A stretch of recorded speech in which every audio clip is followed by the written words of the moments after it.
Miriam, nominated to the District of Connecticut.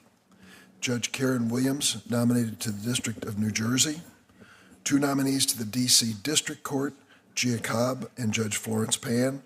And Matt Olsen, nominated to serve as Assistant AG for the Justice Department's National Security Division. A number of our colleagues will formally introduce the nominees, but I'd like to make a few observations.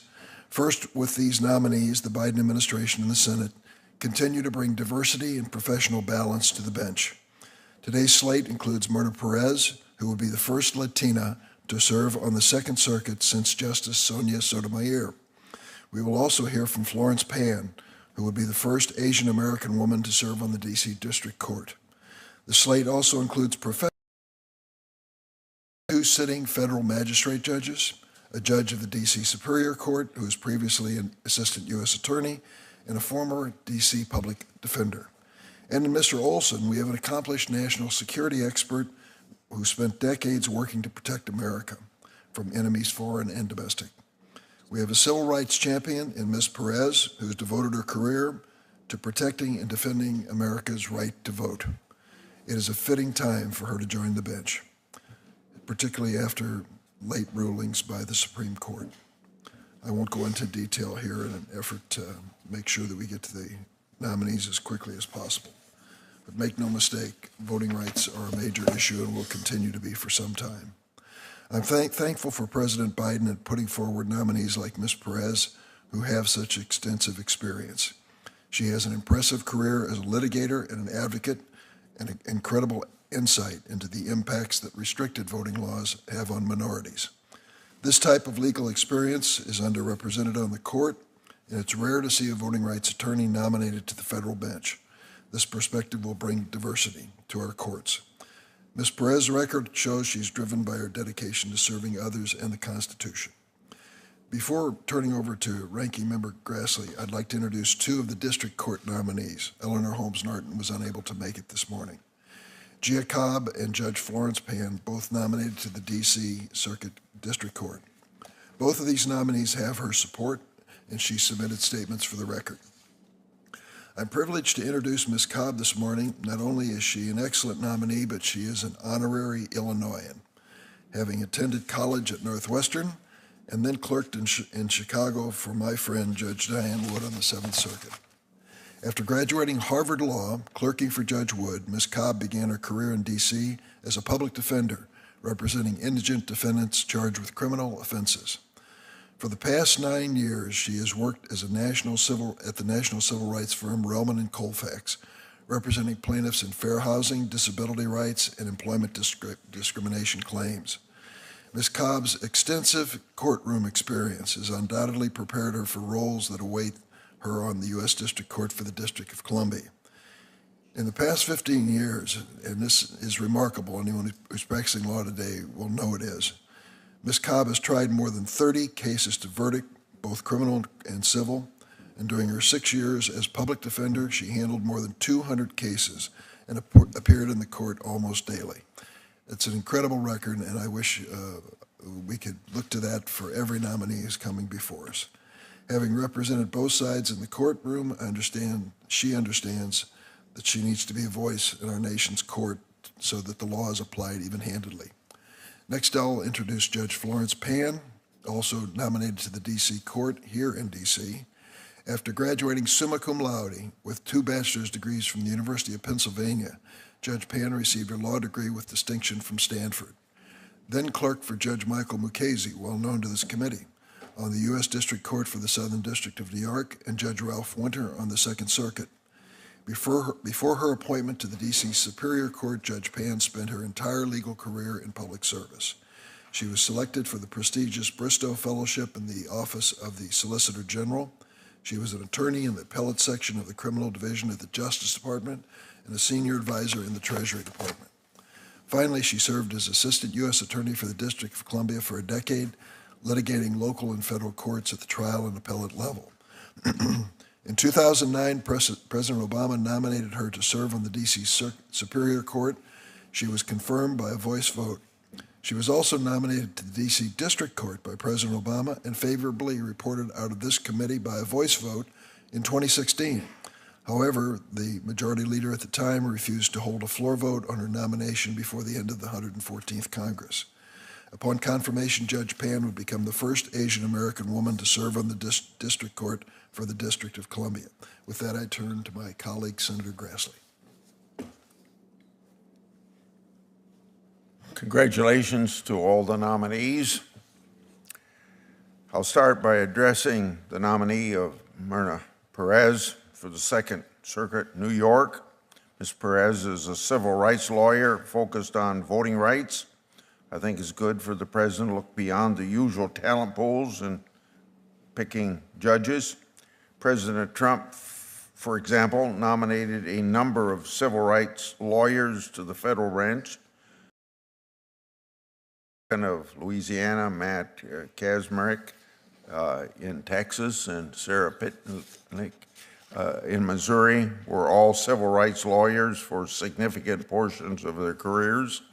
Indeed, should Ms. Perez be confirmed to the Second Circuit, she'll join two other civil rights lawyers of color appointed by Trump, Michael Park and Steve Menashe. Judge Park, of course, led the fight to end racial discrimination in higher education, a fight that's unfortunately still ongoing. Judge Menashe, among other things, ended religious discrimination against historic black colleges at the Department of Education. I think we've seen the court benefit from this diverse perspective, and it all goes to show that civil rights can take many forms. Now that said, my Democrat colleagues all oppose those Trump civil rights lawyers. Perhaps Democrats didn't think the civil rights that they were fighting for. I think the more charitable interpretation is that Democrats disagreed with their judicial philosophy. Yes, they all protected civil rights, but they also believed in textualism and originalism. Ms. Perez seems to be of the opposite of that. A prominent opponent of voter integrity laws, Ms. Perez seems to be very committed to a living Constitution. That obviously concerns me, and I hope to discuss this issue with her today. I'd also like to add one more thing about Ms. Perez. Last night, the committee received a supplement from her. It was an article she wrote, which the progressive Christian journal Sojourners had just published, entitled, quote, "The GOP campaign to make elections less free," end of quote. Ms. Perez says that this article was submitted before she was a nominee and that she did not see or approve the title of the article before it was published. I expect to have a number of written questions about this, but I would make a few points. First, given the content of the article and the timeline of Ms. Perez's nomination, it's very unlikely that Ms. Perez submitted this inflammatory article while under consideration for this seat. Second, while the authors typically don't choose their titles, I have to imagine Ms. Perez could have gotten Sojourners, which isn't the New Yorker or the Washington Post, to accommodate a title change that wouldn't be an insult to half of this committee. I'll also note that this article's outrageous subtitle, quote, "Voters are supposed to choose their politicians, not the other way around," was written by Ms. Perez. Third, regardless of when it was submitted, Ms. Perez is bound by the code of conduct as a judicial nominee, and it's hard to see how publishing this article as a nominee is consistent with Canon 5 of the Code of Conduct. As to the other nominees, Ms. Cobb seems to have similar problems, having in the past called for interpreting statutes based upon their social histories other than their texts, and Judge Miriam seems to have had a highly partisan political career. On the other hand, I remember Judge Pan from her last time before the committee. She seems extremely well qualified for this position, being well acquainted with the challenges faced by the District of Columbia, both as a prosecutor and a local judge. Judge Williams also seems to be well qualified. Lastly, we have Mr. Olsen. I think it's important that the National Security Division focused on protecting us from the security threats and not focused on domestic politics. I hope that Mr. Olsen agrees with me on that. Thank you, Mr. Chairman. Thank you very much, Senator Grassley. We have some introductions, and I note my colleague, Senator Booker, is here, and I believe you are prepared to introduce one of the nominees. I am, Mr. Chairman. I know you all always get very excited when there is a New Jersey nominee. Always. And as does Ranking Member Grassley. I am excited. I think all of New Jersey is especially excited, especially around the city of Camden, New Jersey, that I have the opportunity to introduce one of President Biden's nominees to serve as a district judge on the United States District Court for the District Williams. Judge Williams is currently serving her second term as a United States magistrate judge, where she has handled thousands of cases and demonstrated her incredible skill as a jurist and her commitment to justice and law. She is, in many ways, through many eyes, a local hero. She is a light to many in our community as someone who is showing how to conduct yourself with professional excellence, with dignity, honor, and a deep empathy for all of humanity. As part of her many duties, including handling both criminal and civil cases, Judge Williams also presides over the District of New Jersey's Reentry Court. Renew Camden, which works to assist formerly incarcerated people with their reentry into the community, is yet another testimony that she is living what a great American author, another African-American woman, wrote, that we are each other's harvest, we are each other's business, we are each other's magnitude and bond. Judge Williams recognizes the bonds we have to each other, that love your neighbor does not have conditions. She lives a life of great magnitude. Judge Williams is ready to serve as a federal judge. She has experience, she has skill, she has qualifications, she has empathy, and she has a life that is a testimony to the qualities we want on the bench. The American Bar Association just recently unanimously rated her as well qualified to be a district judge. She has also the full-throated support of the New Jersey Bar Association, the Garden State Bar Association, and the Association of the Federal Bar of New Jersey. And when, God willing, she is confirmed, Judge Williams will be the first black woman to serve as a United States District Court judge in the Camden, New Jersey Federal Courthouse. She is a trailblazer and a history maker, should she be confirmed. I am grateful for her commitment to the law. I'm grateful for her commitment to service. I am grateful for her commitment to her fellow humans. And I urge my colleagues to advance Judge Karen Williams' nomination to serve as a federal judge. I just want to take a moment, though, if I can, and I know I'm stepping out of my lane here, but President Biden's nominee to serve on the Second Circuit Court of Appeals, Miriam Perez, is an extraordinary candidate. I have read about her, and I just want to celebrate her presence here, and I'm grateful that she is someone who's been advocating tirelessly and relentlessly for our democracy's most sacred ideals, which are voting rights. I'm excited about her nomination, and I will vote in favor of her to be another federal circuit judge. Thank you very much, Senator Booker. We are in a semi-awkward situation. This is the first time that we are officially gathering in person instead of zooming in our comments, which was extraordinarily convenient but disjointed in its presentation. We're trying to get everybody back in attendance, so some of the members are on their way, I am told, which leaves me in a situation where I could give a long speech, but I won't, and I hope my friend won't either. I don't think you will. Would you like me to say more about Judge Williams? I think you've really done a fine job. Thank you. Don't risk it. Senator Blumenthal is on the way? Yes, as are other members. Okay.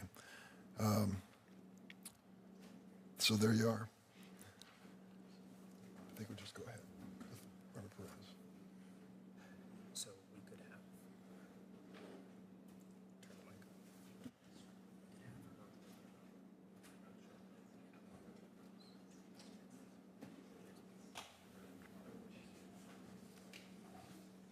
To the rescue, Senator Richard Blumenthal of Connecticut has arrived in time to say a few words about his nominee.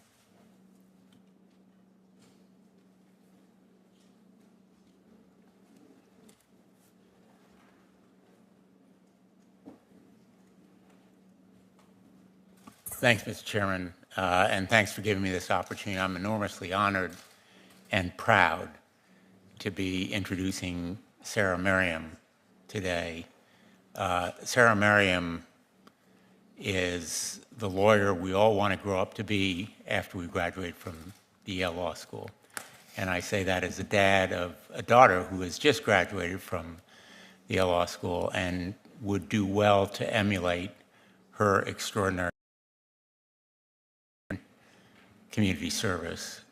Senator Murphy and I recommended Judge Merriam to the White House, and I am grateful to President Biden that he has agreed with our recommendation. She received her BA from Georgetown University in 1993 and her JD from the Yale Law School in 2000. I spent a good deal of my career, several decades as a litigator in the federal courts, and I have a particular allegiance to the values and ethos of the very highest quality that we should be seeking, as well as diversity in our federal judiciary. Judge Merriam fulfills those qualifications and expectations and much, much more. Her work in the courtroom began long before she joined the bench. After graduating from Yale Law School, she clerked for two federal judges. Both I admire greatly, Judge Alvin Thompson in the District of Connecticut and Judge Thomas Meskel on the Second Circuit. She was in private practice. She became an assistant federal defender in the District of Connecticut from 2007 until she took the bench in 2015.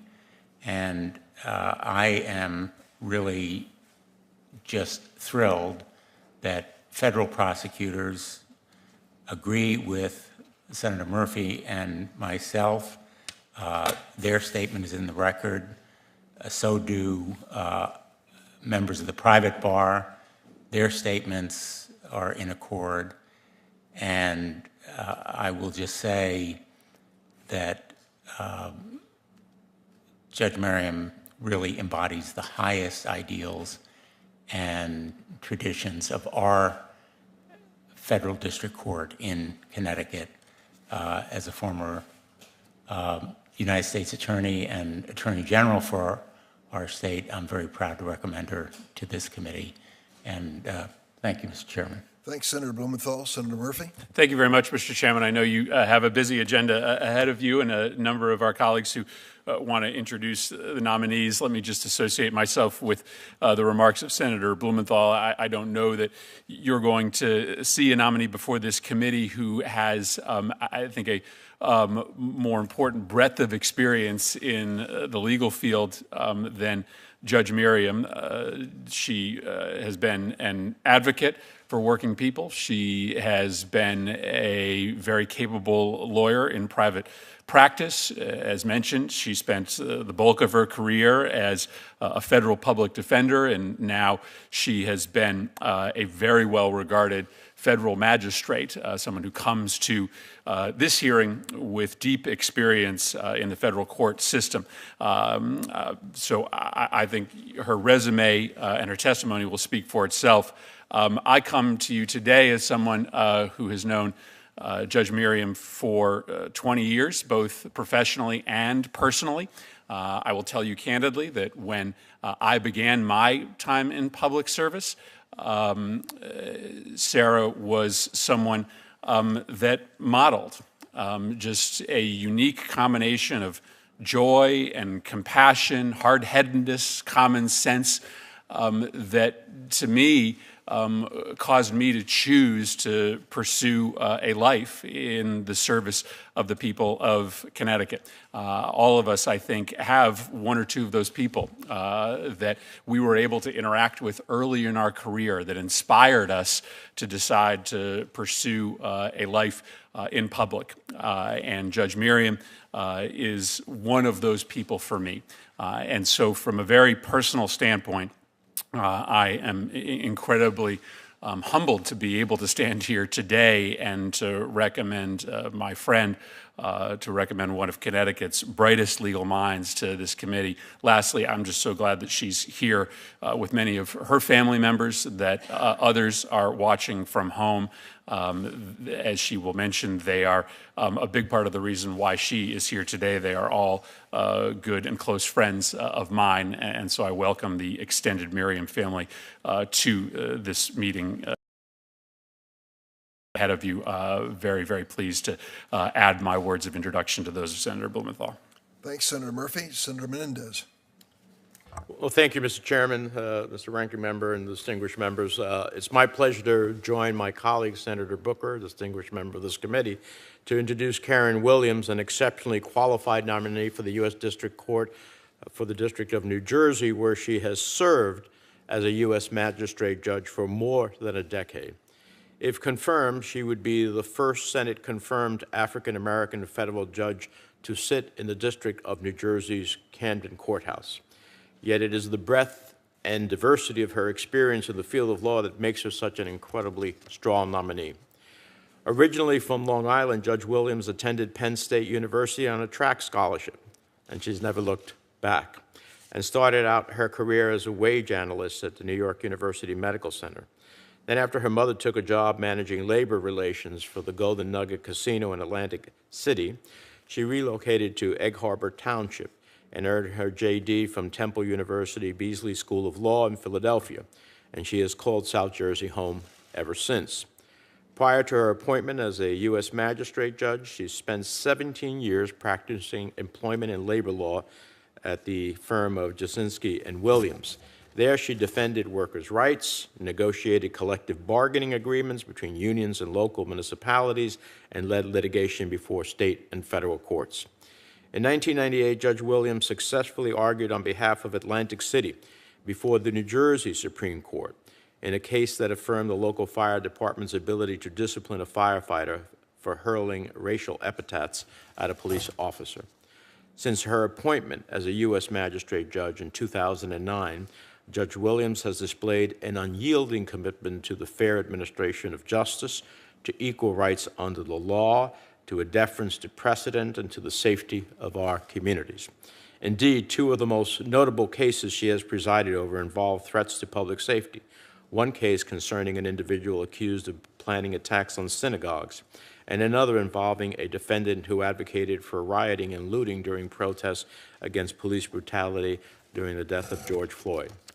In addition, Judge Williams has also served as an adjunct professor at Rowan University, where her classes on law and justice have undoubtedly inspired many students to pursue the legal profession. Judge Williams may have been born in New York, but she represents the best of New Jersey.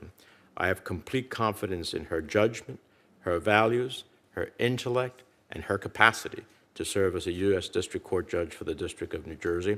And as you know, Mr. Chairman, and I appreciate this committee and your leadership in dealing with the emergency of judicial vacancies that exist in New Jersey. It's been declared a national emergency.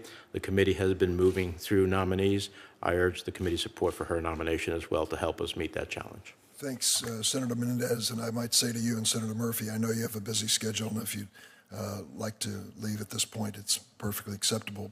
We now turn to Senator Cardin from Maryland. Thank you, Chairman Durbin and Ranking Member Grassley. Thank you for giving Senator Van Hollen and I the opportunity to introduce a proud Marylander, President Obama's nominee for President Biden's nominee for Assistant Attorney General for National Security Division. Mr. Matt Olsen is a proud Marylander. He hails from Kensington, which is also the home of our distinguished senator, Senator Van Hollen, and we're very proud of his appointment. Matt Olsen has tremendous experience at the intersection of law enforcement and intelligence community at exactly the point where the National Security Division straddles these two distinct government functions. Mr. Olsen has nearly 2 decades of experience in a wide variety of roles at the justice and intelligence community. Mr. Olsen received his BA from the University of Virginia and his JD from Harvard Law School. He served as a judicial law clerk for the Honorable Norma Holloway Johnson, the first black woman to serve on the D.C. Circuit. Judge Holloway became Mr. Olsen's lifelong mentor. After completing his clerkship, he joined the Justice Department's Civil Rights Division, where he enforced the Voting Rights Act. He also joined the U.S. Attorney's Office for the District of Columbia, where he supervised the investigation and prosecution of domestic terrorism, espionage, and export violation cases. Mr. Olsen has prosecuted homicide cases, RICO cases, and drug and gang-related offenses. Mr. Olsen's work as a U.S. attorney that led him to serve as special counsel to then FBI Director Mueller, where he supported the FBI's national security and counterterrorism work. After departing the U.S. Attorney's Office and the FBI, Mr. Olsen helped create the National Security Division and served as one of its first officials as both acting Assistant Attorney General and a Deputy Assistant Attorney General. He oversaw 125 career professionals and managed intelligence and surveillance operations and oversight activities.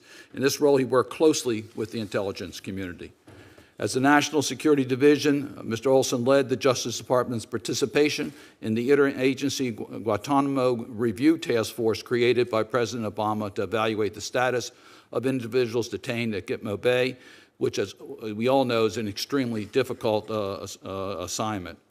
In 2010, he was appointed as General Counsel to the National Security Agency, which is headquartered in Fort Meade in Maryland. At NSA's Chief Legal Officer, he played a critical role in supporting the agency's operation mission. Mr. Chairman, I could go on and on. He has incredible experience in the intelligence community, in justice and law enforcement. He has the whole package. I want to thank him for his willingness to continue to serve the public and thank his family for their willingness to allow him to continue. I'm very proud to recommend his nomination to this committee, and I urge you to consider his nomination. Thank you, Mr. Chairman. Thanks, Senator Cardin. Senator Van Hollen. Thank you, Chairman Durbin, Ranking Member Grassley, members of this distinguished committee. I'm very proud to have the opportunity to also join my colleague, Senator Cardin, in introducing the President's nomination to serve as Assistant Attorney General for National Security at the Justice Department, Matt Olsen, and would like to also welcome his family, his wife Fern, and their 3 children, Elizabeth, Nate, and Will, who are here today. President Biden has selected wisely in picking a nominee who has the experience, the expertise, and the sound judgment for this very important position. And he has very wisely selected a Marylander as well. I'm not going to cover all the details because Senator Cardin went over his very distinguished career, but I would point out that he has 20 years of experience in exactly the relevant areas for the position for which he's been nominated: national security, counterterrorism, and civil rights. I do want to highlight a couple of the areas where he served, including the Department of Justice, first in the Civil Rights Division, and then as Acting Assistant Secretary for National Security, where Senator Cardin said he helped establish the National Security Division at DOJ.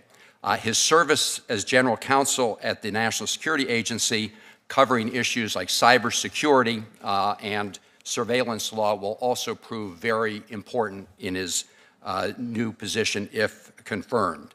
His most recent government post, Mr. Olsen served as the director of the National Counterterrorism Center, where he worked tirelessly at the helm of the nation's efforts to combat terrorism at home and abroad by integrating terrorism intelligence and connecting the dots to deter, detect, and disrupt terrorist plots. In short, his work has helped save American lives. Each of these experiences prepare him very well for the skills that he will need to serve in this role. And there is no question in my mind, members of the committee, that Matt Olsen is ready to take on the important responsibilities as Assistant AG for National Security. I was delighted to see that just yesterday, 80 former senior officials of the United States Department of Justice who have served under administrations of both parties wrote to this committee expressing their, quote, unqualified and enthusiastic support for Mr. Olsen's nomination. On a personal note, I can testify to Matt Olsen's good character because I also know him as a good neighbor in Kensington, Maryland. My wife, Catherine, and I frequently encounter Matt, Fern, and their children walking in the neighborhood, and the only family member who is not with them today is their dog, Kenai, who is a playmate of our dog. Chairman Durbin, Ranking Member Grassley, members of this committee, I am absolutely confident that if confirmed, Matt Olsen will serve our country with honor and distinction, and I urge you to support his nomination for this important post. Thank you very much, Senator Van Hollen, and I thank both you and Senator Cardin, and of course you can go about your business if you wish. We'll continue here. We are going to pause momentarily, waiting for the arrival of Senator Schumer, who's going to introduce the nominee for the first panel, so if everyone would please relax.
Welcome, Senator Schumer.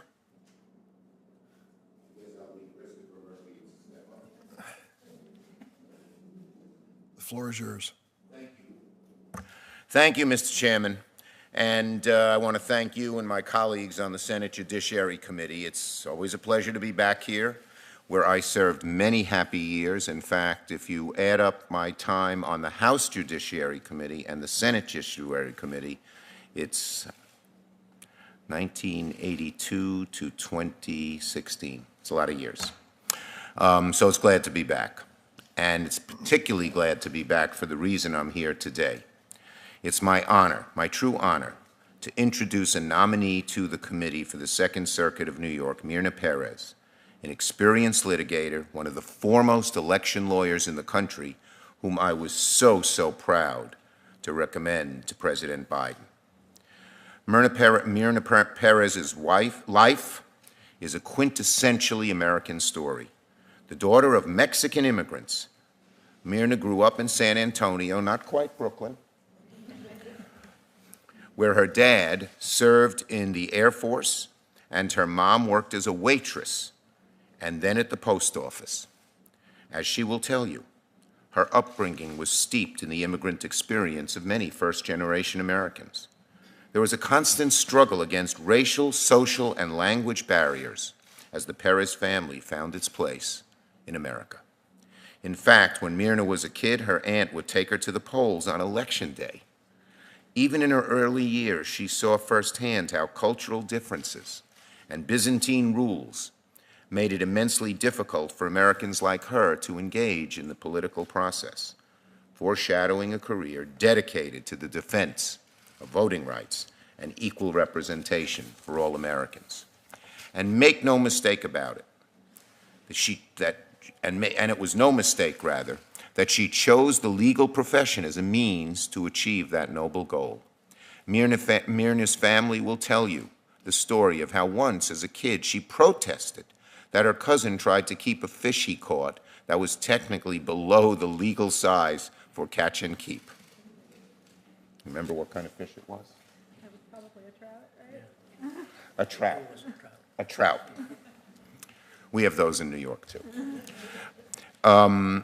It was the innate appreciation for the rule of law that propelled Myrna through Yale, Harvard, and eventually Columbia Law School, the first in her family to graduate from college. I hear these stories, and it gives me such faith in America, but such a strong desire to create greater and more equal justice in this country.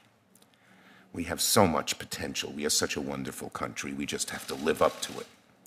And with a nomination like this, we are.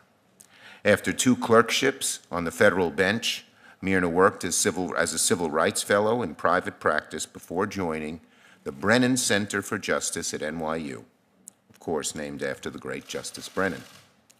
It was at the Brennan Center that Myrna established a reputation as one of the top voting rights and election lawyers in the entire country. For the last 15 years, she's been involved in election-related litigation. Everything from voter roll purges, discriminatory voter ID laws, the voting rights, protecting the ballot from unlawful rejection. My colleagues, the federal bench has long been occupied by former prosecutors and corporate lawyers. While many of these people, many of whom I proudly recommended, have served admirably, it's past time that the federal bench reflect more accurately the true depth and breadth and talent that the legal profession has to offer. It's about time that civil rights attorneys, federal defenders, and voting rights experts like Myrna Perez join the ranks. Especially now, when our democracy in many ways is in peril, it's crucial that we elevate someone like Ms. Perez to the bench, someone we can trust to faithfully and equally apply the law to preserve our great democracy. But it's not only about her experience as a voting rights litigator. After all, she's going to hear all kinds of cases on the Second Circuit. What makes Ms. Perez so qualified for this job is not merely her experience, but her legal excellence. Just listen to what a few of her colleagues had to say about her. Brilliant, one fellow attorney wrote quite succinctly. A force of nature, another said. Another colleague rated her legal skills as simply, quote, off the charts. I would add one additional note to these well-deserved praises.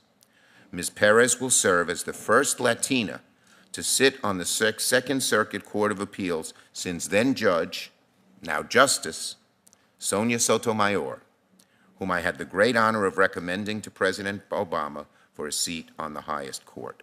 And let me just say, when I met Ms. Perez, she just knocked my socks off. Yes, she was brilliant, amazing. Yes, she had real compassion and depth of experience. And she had a scintillating personality that I'm sure will help her persuade fellow members of the Second Circuit to the righteousness of the causes that she will follow.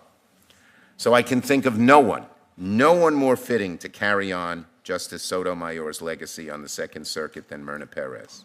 She's amazing. I'm so proud to nominate her. She carries my highest recommendation. Thank you very much, Senator Schumer. We appreciate your remarks. And at this point, we're going to ask the staff to prepare for the questioning of nominees. The first panel will be Ms. Perez, who is seeking a spot on the circuit court, will be before the committee. And then the second panel will include the other nominees. So,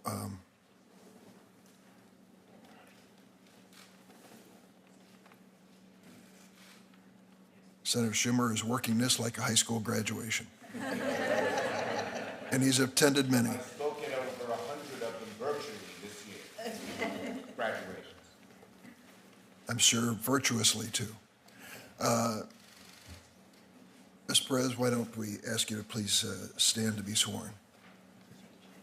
Please raise your right hand. Do you affirm the testimony you're about to give before the committee will be the truth, the whole truth, but the truth, nothing but the truth, so help you God? Thank you. Please proceed with your opening remarks. Thank you, Chairman Durbin, Ranking Member Grassley, and members of the committee for considering my nomination today. Thank you, Senator Schumer and Senator Gillibrand, for your support, and Senator Schumer for your kind words of introduction. I also want to thank President Biden For this nomination, it is the honor of my professional life. I first want to thank my judges, the Honorable Anita Brody of the Eastern District of Pennsylvania and the Honorable Julio Fuentes of the Third Circuit. While they were appointed by presidents from different political parties, they had a shared commitment for the rule of law and impartial adjudication. I want to thank my friends and colleagues. It is not possible to enumerate the many ways in which you enrich me. The support you have shown me has meant more than you know.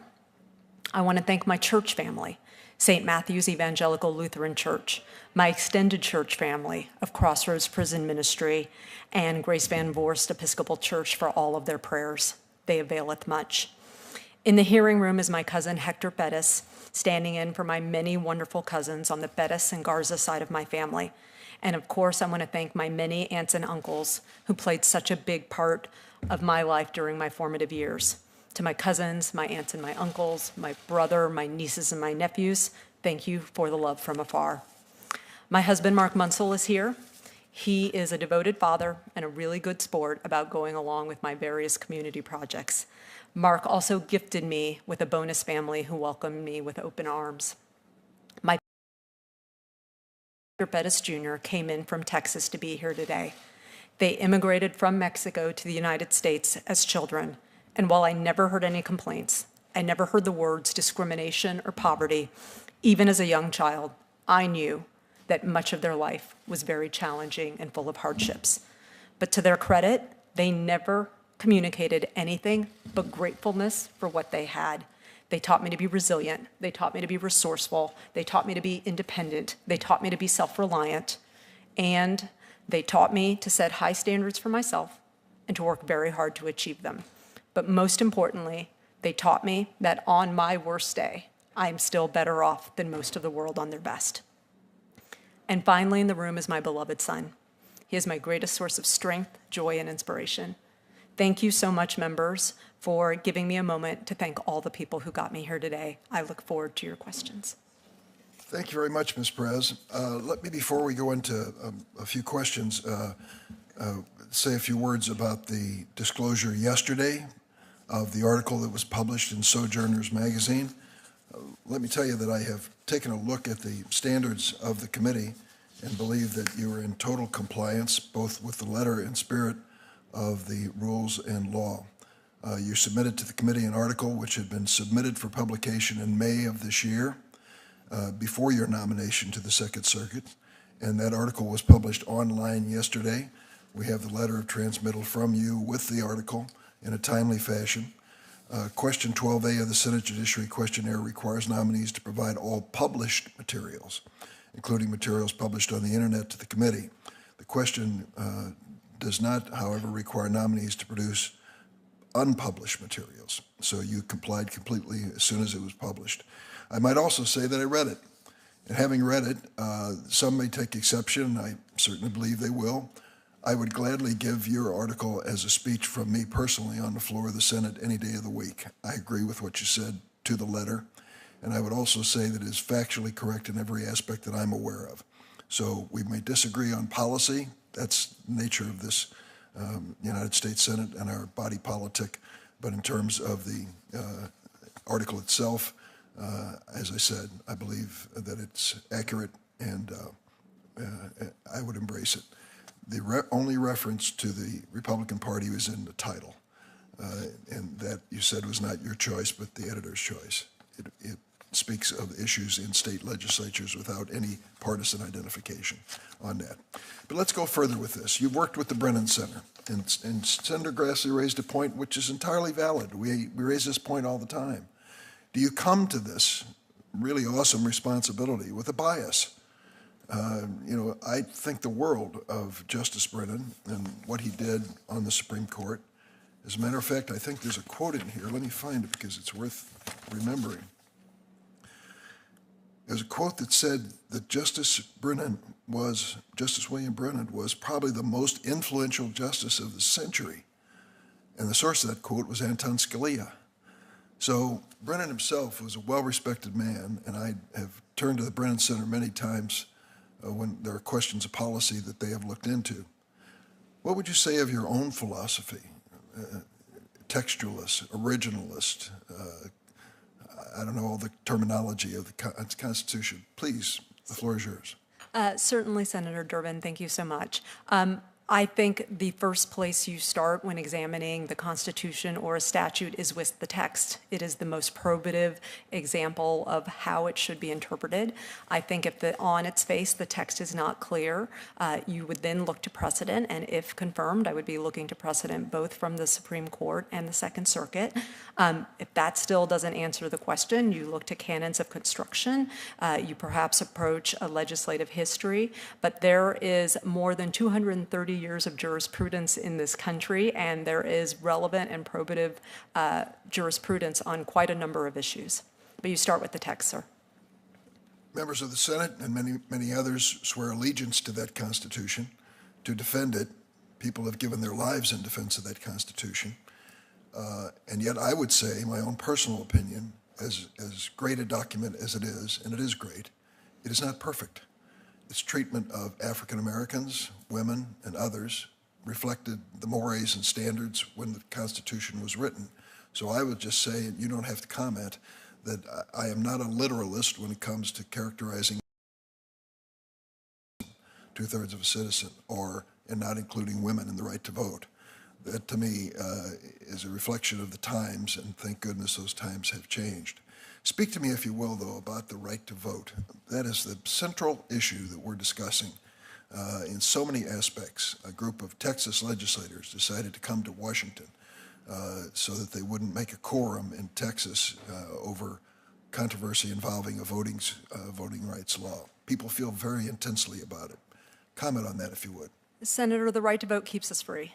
It protects us from tyranny. It is preservative of all other rights. And as an advocate, I have been duty-bound to ensure that the promises this Constitution makes about being able to participate in your own self-governance is actualized. The position before you I seek is one of a different role, one in which I would not be involved in questions of policy, but merely evaluating the laws that were put before me alongside the record that the parties put in. But the fundamental core of what is great about our country, the Constitution and the promises that it makes that we all deserve a free, fair, and accessible vote, is something that is timeless and something that is bipartisan. I know the answer to the question I'm about to give is very simply yes, but I'm going to ask you if you would expound on the notion. Have we had any difficulty in the history of this nation in providing the right to vote to all Americans? Yes, sir. There are times where we have not lived up to the great ideals of the Constitution, and I'm very proud to say that we are improving on that, but it requires vigilance, and it requires all of us Americans being part of the we the people in order to make and continue to make our union more perfect. Thank you. Senator Grassley? Yeah. Thank you, and congratulations on your appointment. I want to talk generally about the approach of this administration. So many names, not just yours, but others that we've already dealt with, about these nominees refusing to even admit that they have a judicial philosophy, let alone talk about what their own judicial philosophy is. Even Judge Gelpi, who literally wrote a book on the Constitution, didn't seem to want to talk about it. But I think you're uniquely suited to answer these questions because you've spoken many times about the living Constitution concept in connection with your work at the Brennan Center.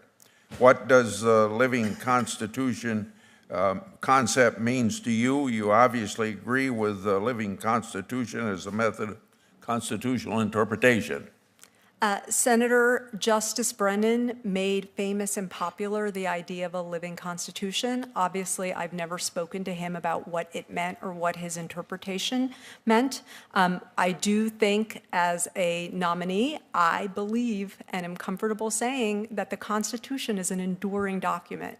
Its great values of incredibly important things like equal justice under the law, liberty, the right to free exercise, all of those important attributes of the American experience are still relevant and guiding us today. And if they continue to guide us, we will continue to be the greatest country in the world. Thank you for your willingness to express that. Others haven't been quite that outcoming. On May 27th, 2021, you spoke on a virtual panel titled Voting Rights in America, Ensuring Fair and Full Voting for All. During your introduction, you spoke about Justice Brennan and his judicial philosophy.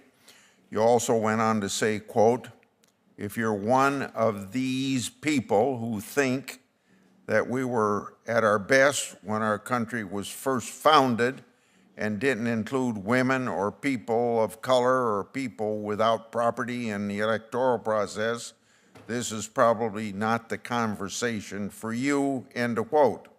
Who were you describing in that description? Senator, I do speak a lot, so I'm not 100% confident that I remember the conversation. If it is the conversation I remember, I was getting a lot of hostile, inappropriate comments in the chat, and I was worried that it was distracting the audience and frustrating the organizers, and so I was trying to explain to was asked to speak on a particular topic, and I intended to speak on that topic as opposed to engaging with nameless, anonymous people via chat. Okay, let me follow up. Is it your view that originalists think America was, quote, unquote, at its best when people of color couldn't vote? Senator, I think labels that get thrown around a lot, like originalist, are inchoate and constantly shifting. And so they're too broad and they're not particularly helpful in terms of answering questions. I will say that the people I have encountered that call themselves originalists, I do believe that our country that is inclusive is preferable than the restrictions we saw when the country was first founded. Can you name any originalists who might hold that view? I'm sorry. Could you name any originalists who might hold that view? Who hold what view? The idea that the country is improved when we can all include? We are all inclusive? Okay, then let me go on to my last question. This deals with recusal. In your questionnaire, you said you would recuse yourself in matters which the Brennan Center was a party or represented a party. Does this also include matters which you or the Brennan Center advocated a policy position on? Let me follow up that question with, you have spoken about New York election laws and pending voting legislation in Congress, and your positions on those bills are quite clear. Can you comment today to recusing yourself from litigation involving that legislation? Senator, I am very comfortable committing to consulting the statute of 28 U.S.C. 455 for recusals and talking to the administrative office and proceeding in accordance with those dictates. Thank you very much. Thank you so much. Senator Whitehouse. Thank you, Chairman. Welcome. Good morning. Perez, I am delighted that you are here and look forward to supporting your confirmation. I'm going. I want to ask you a question regarding the Voting Rights Act. There has been some criticism of your nomination that you have dwelt unduly on issues of race with respect to the Voting Rights Act. Could you let us know why, with respect to the voting rights law, that is actually a necessary thing to consider? Thank you, Senator. For the past 15 years or so, I have been an advocate on behalf of an organization and on behalf of clients who seek a free, fair, and accessible vote. As a civil rights litigator, I am duty-bound to be hypersensitive and attuned to issues of disparity and racism, and to protect and guard against any threats to a free, fair, and accessible vote. And as such, I have been vigilant about monitoring and watching and researching potential threats to a fair vote.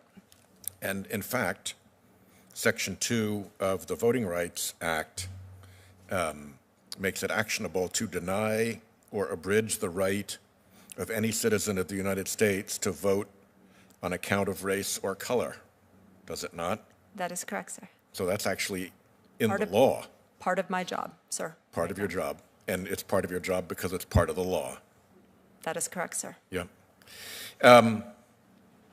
I'm actually, I think, more to your side than to the originalist side as regards the Constitution. I like your use of the word enduring. I think we do have an enduring Constitution, and we do have principles in it that endure, but that have to adapt to changing circumstances in society, whether it's new means of communication or new economic realities. And I think too often originalism is used as a device to try to impose value judgments rather than principle. I think it was William F. Buckley who years ago said the purpose of conservatism is to stand athwart history yelling.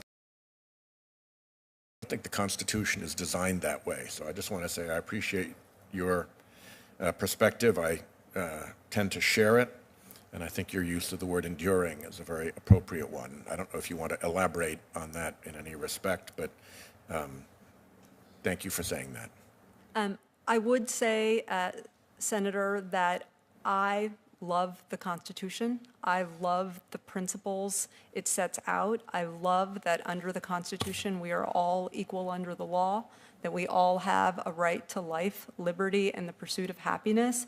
I love that we all have the right to free exercise, and I am entirely persuaded in the wisdom of the frameworks it sets up, things like the rule of law, separation of powers, an independent judiciary, and federalism.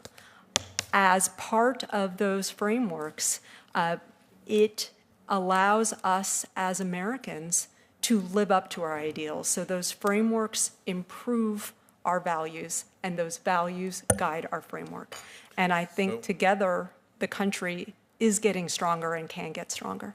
In the context of frameworks, let me ask a final question here that I ask of a great many of the nominees who come before us, because in the framework of the United States Constitution is the jury, criminal jury and the civil jury. And the importance of the jury was something that was really evident to the founders. It was part of the casus belli of the Revolution. It was mentioned in our founding documents. And I think many historians see it as a way for popular expression of governance by local communities. And so it's been with some degree of distress and dismay that I've watched jury trials more and more evaporate in the federal system. A lot of it has to do with Supreme Court decisions that have made it easier for big and powerful interests to get out of cases before they, in some cases, even have to properly answer discovery. In other cases, it's been allowing big, powerful interests to divert people away from juries and into mandatory arbitration, for instance, which is very often a rigged game. Would you say a word about the historic role of the jury and whether you have any hesitation about protecting and defending the institution of the jury as contemplated in the Constitution? Senator, the jury is an important bedrock position in our judicial system. Certainly as an appellate court judge, I would not be interacting with juries, but I certainly would apply all of the standards of deference and reverence for the decisions issued by juries. Thanks, Senator White. Now, Senator Tillis. I'll defer to Senator Kennedy. I'm sorry, Mr. Mr. Senator? No, you go ahead. Well, that's very We kind of can you. ask you to do it jointly, That gives us 10 minutes? Yeah, really. but you have to fight over the 10 minutes. I'll try to not take my whole time here. Thank you, Mr. Chairman. Counselor, how are you? Good morning. Congratulations. Thank you so Do much. you think the Constitution should be used to create new rights? Senator, I think the Constitution is an enduring document and that. Yeah, I agree with you. It's been around a long time. It's enduring. And I'm fond of it. You love it. I'm fond of it too. But do you think it ought to be used to create new rights? Senator, I think it is constantly being interpreted, and the Supreme Court has, through the 230 years of jurisprudence, has found rights in it. Yeah. And if I am confirmed as an appellate judge, I would faithfully apply Supreme Court precedent. Yeah. But are you going to use it to try to create new rights? Senator, appellate court judges don't create new rights. They take the Sure they record below do. them. Sure they do, Counselor. We've both been at this a long time. They do it all the time. And then it goes up to the Supreme Court, and the Supreme Court says yay or nay, or sometimes they don't say anything. Let me ask you this. What barometer should we use to decide whether a federal judge ought to create a new right or the people's elected representatives through a Congress or a legislature? What's the standard you use there? Senator, we have co-equal branches of government. The legislature does the policy making, the judiciary. Yeah, but what's the standard? I'm sorry to interrupt you, but we had this problem in the last administration. If you could just answer my question, because 5 minutes just goes like that. What standard do you use personally to decide whether a new right ought to be created by a federal judge or by the United States Congress if it's a federal right? Senator, I would be applying precedent, and precedent I has standards stipulate of that you're review. going to apply precedent. I stipulate that, so let's take that off the table.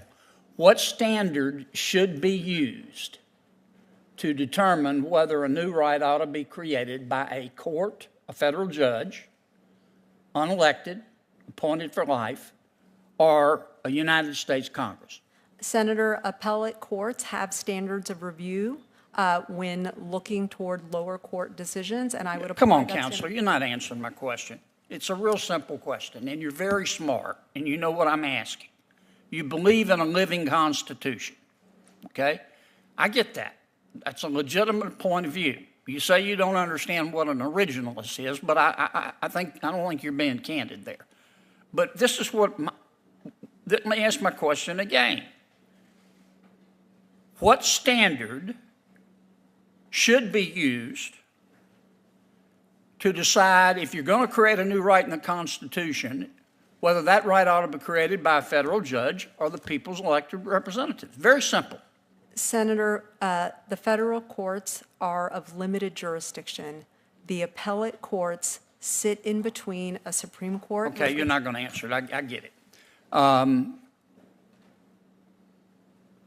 When you were at the Brennan Center, you're still there, right? I'm on leave, sir. Okay, well, but when you were there, did you advocate federal courts create new rights under the Constitution? No, sir. You never did? No, sir. Okay. Right to vote is protected in the Constitution, and it's protected. So you never asked for new rights, you just said they're already there? Yes, sir. Okay. How do you know a right's already there if it's not explicit? In the case of voting? No, just in general. If I read your resume and it's not, something's on there, well, that's a bad example. If you look at the Constitution and it doesn't, let's say reparations, okay? And it doesn't talk about reparations. How do you know whether a right should be granted if it's not there? That's what I understand you to be saying with the living Constitution. Senator, again, a case would not come before an appellate court unless parties presented an argument. I get that. I understand how a lawsuit's tried. Let me ask you again. How do you know if a right's not explicit in the U.S. Constitution that it's really there? It's hiding, it's lurking, and we just have never seen it. Senator, in Marbury versus Madison, the Supreme Court said that the Supreme Court interprets the Constitution. Right. I would look to precedent. I would look to see. What if there's no precedent? There's always some precedent. See, here's my problem, Counselor. This is where I think you're headed. I think what you want to do on the federal bench is advance a social agenda and rewrite the Constitution every other Thursday to advance a social agenda that you can't get by the voters through their elected representatives. Senator. Now, that's a legitimate thing to be for. This is America. You can believe what you want, but you spent your whole career doing that. And it bothers me that you're not defending that here, that you're dodging my questions. Senator. You're not the only nominee who's done that. It happened under the prior administration. It must be something in the water at the White House. But I'd respect you a lot more if you just up front said it. Senator, I believe in the value of precedent. I think it makes our system. So do I, but that's got nothing to do with our discussion. We both know that. And I understand that you've been advised to say precedent, precedent, precedent. When in doubt, is it raining outside? Precedent. But it inhibits our ability to have a rational discussion. Thank you, Mr. Chairman. Do you want to complete your answer, Ms. Perez? I'm fine. Thank you. Thank you. Senator Tillis? Oh, I'm sorry, Senator Coons. Thank you, Chairman Durbin. Great to be with you, Ms. Perez. The committee received a number of glowing letters in support of your nomination. I was struck by one in particular, a letter that I reviewed closely from Reverend Diocese of Florida. Before his service as a faith leader, Reverend DeFore practiced law, serving as a county judge, a circuit judge, a prosecutor, sheriff of Monroe County, and a public defender. He also sought elected office as the Republican nominee for lieutenant governor. And he emphasized in his heartfelt letter of support for you, and I quote, "Myrna is, as a lawyer and individual, a person of the highest integrity. She's thoughtful and sound in her judgment and committed to principles of justice that transcend politics. She embodies the true meaning of public service and would be an exceptional federal judge." He adds, "This is an informed opinion." Something many of us in the Senate would benefit from adding on occasion if it were true.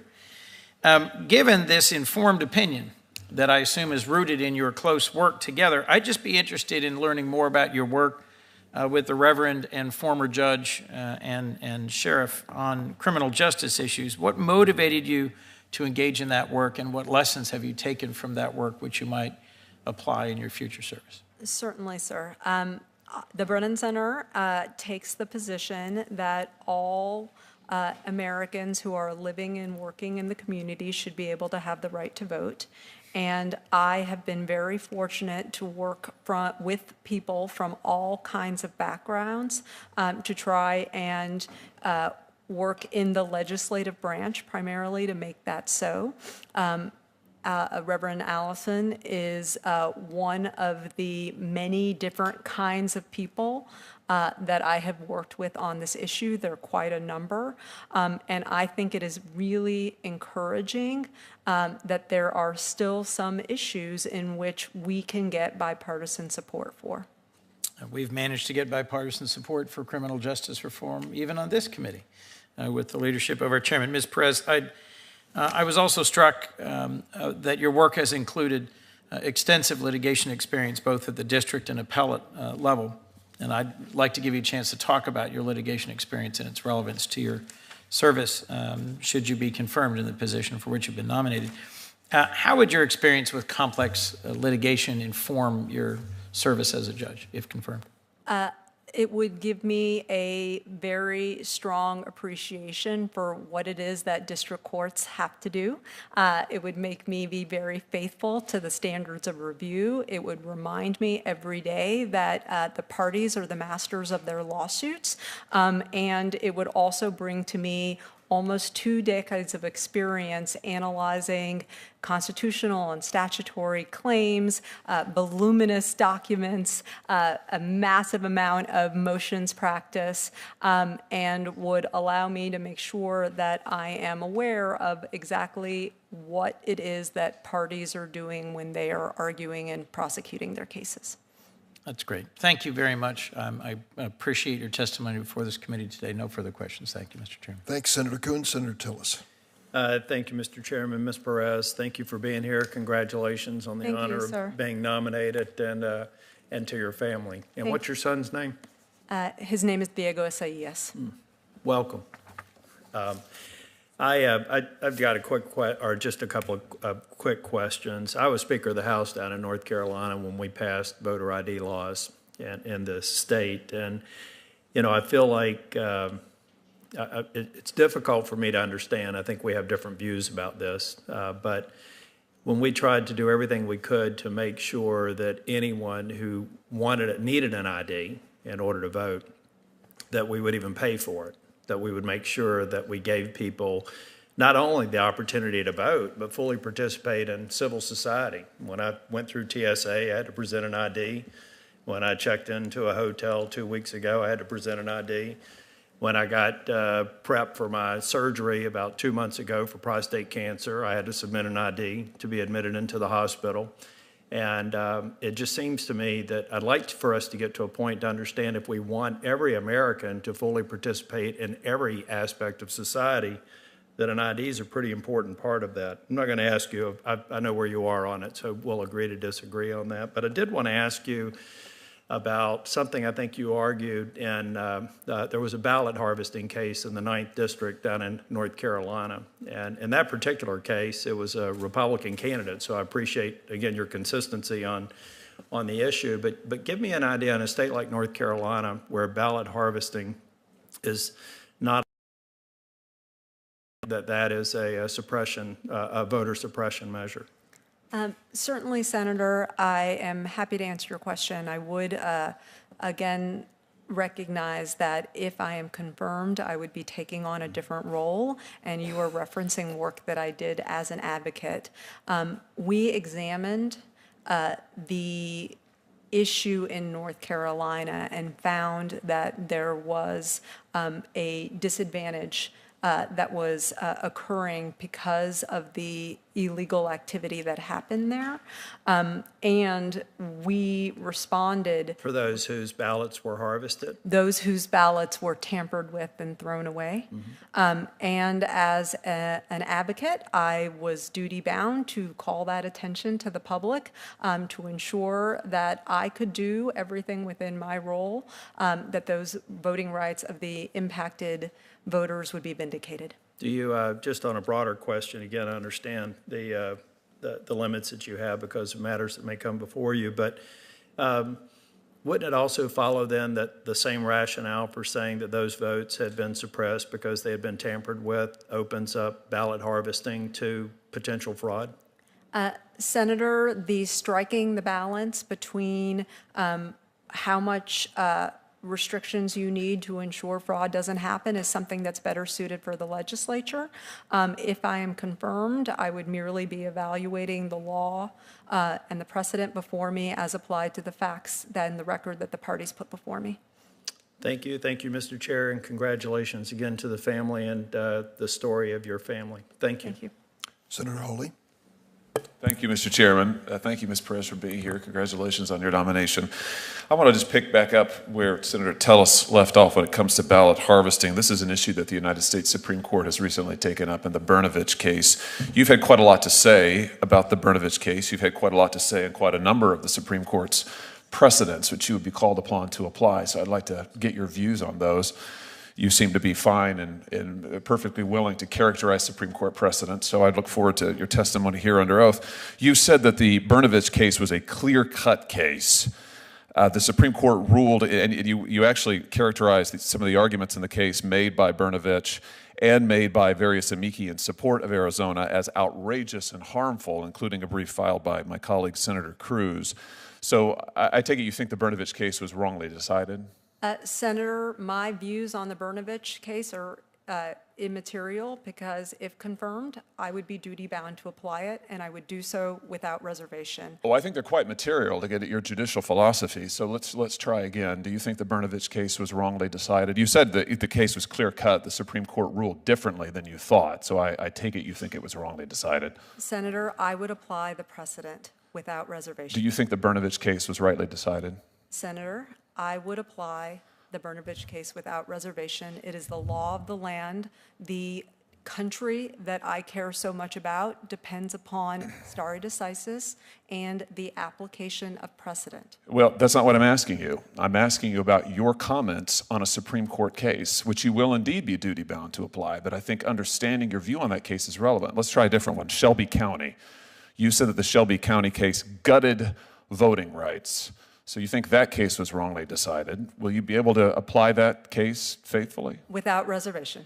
Do you think that the Heller case was wrongly decided? Senator, Heller is the law of the land, as is its application through the states of McDonald. I would apply it without reservation. Do you think Brown versus Board was wrongly decided? Senator, I would apply Brown versus Board without reservation. Do you think Brown versus Board was rightly decided? Senator, I think it was rightfully decided.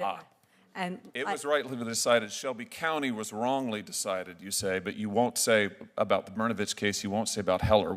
What's the line here? How am I to judge how you're going to apply the law if you won't be frank with the committee about what you've said in the past and about your own views now? I mean, you've been an activist for quite some time. You've commented on many laws. You've called voter ID laws like we have in my state of Missouri, which, by the way, the voters of my state passed directly. The voters passed. You've criticized those as Jim Crow type laws. That's an extraordinary statement for a judge, someone who wants to be a federal judge, not an activist, not a constitutional lawyer, a federal judge. You've called the precedents of the United States Supreme Court, you've talked about them as gutting voting rights. You've criticized them in the harshest of terms. You've done this repeatedly. So I think it's a precedent. So how are we going to know? I mean, let's come back to the Heller case, the McDonald case that followed on from Heller. Was that rightly decided? Senator, I would apply it without reservation. And if I may say, I, for the last 15 years, have been an advocate when under our system requires zealously pursuing the interests of my clients. A judge plays a completely different role. And by accepting this nomination, I am pledging to this body, to the American public, before my God, that I would faithfully discharge my duties under the Constitution, which require me to put aside any personal policy viewpoints I have and examine what the matter is before me and apply the precedent of the Supreme Court and the Second Circuit. And I do this without reservation. I am willing and able to serve my country in this way. Do you still think the Shelby County case gutted voting rights? Senator, as an academic, as a researcher, as an advocate, I have done a number of research where I have been able to lift out and identify instances in which policies that passed that were not likely to have passed had it not been for Shelby County. But Shelby County is the law of the land, and I would apply it without reservation.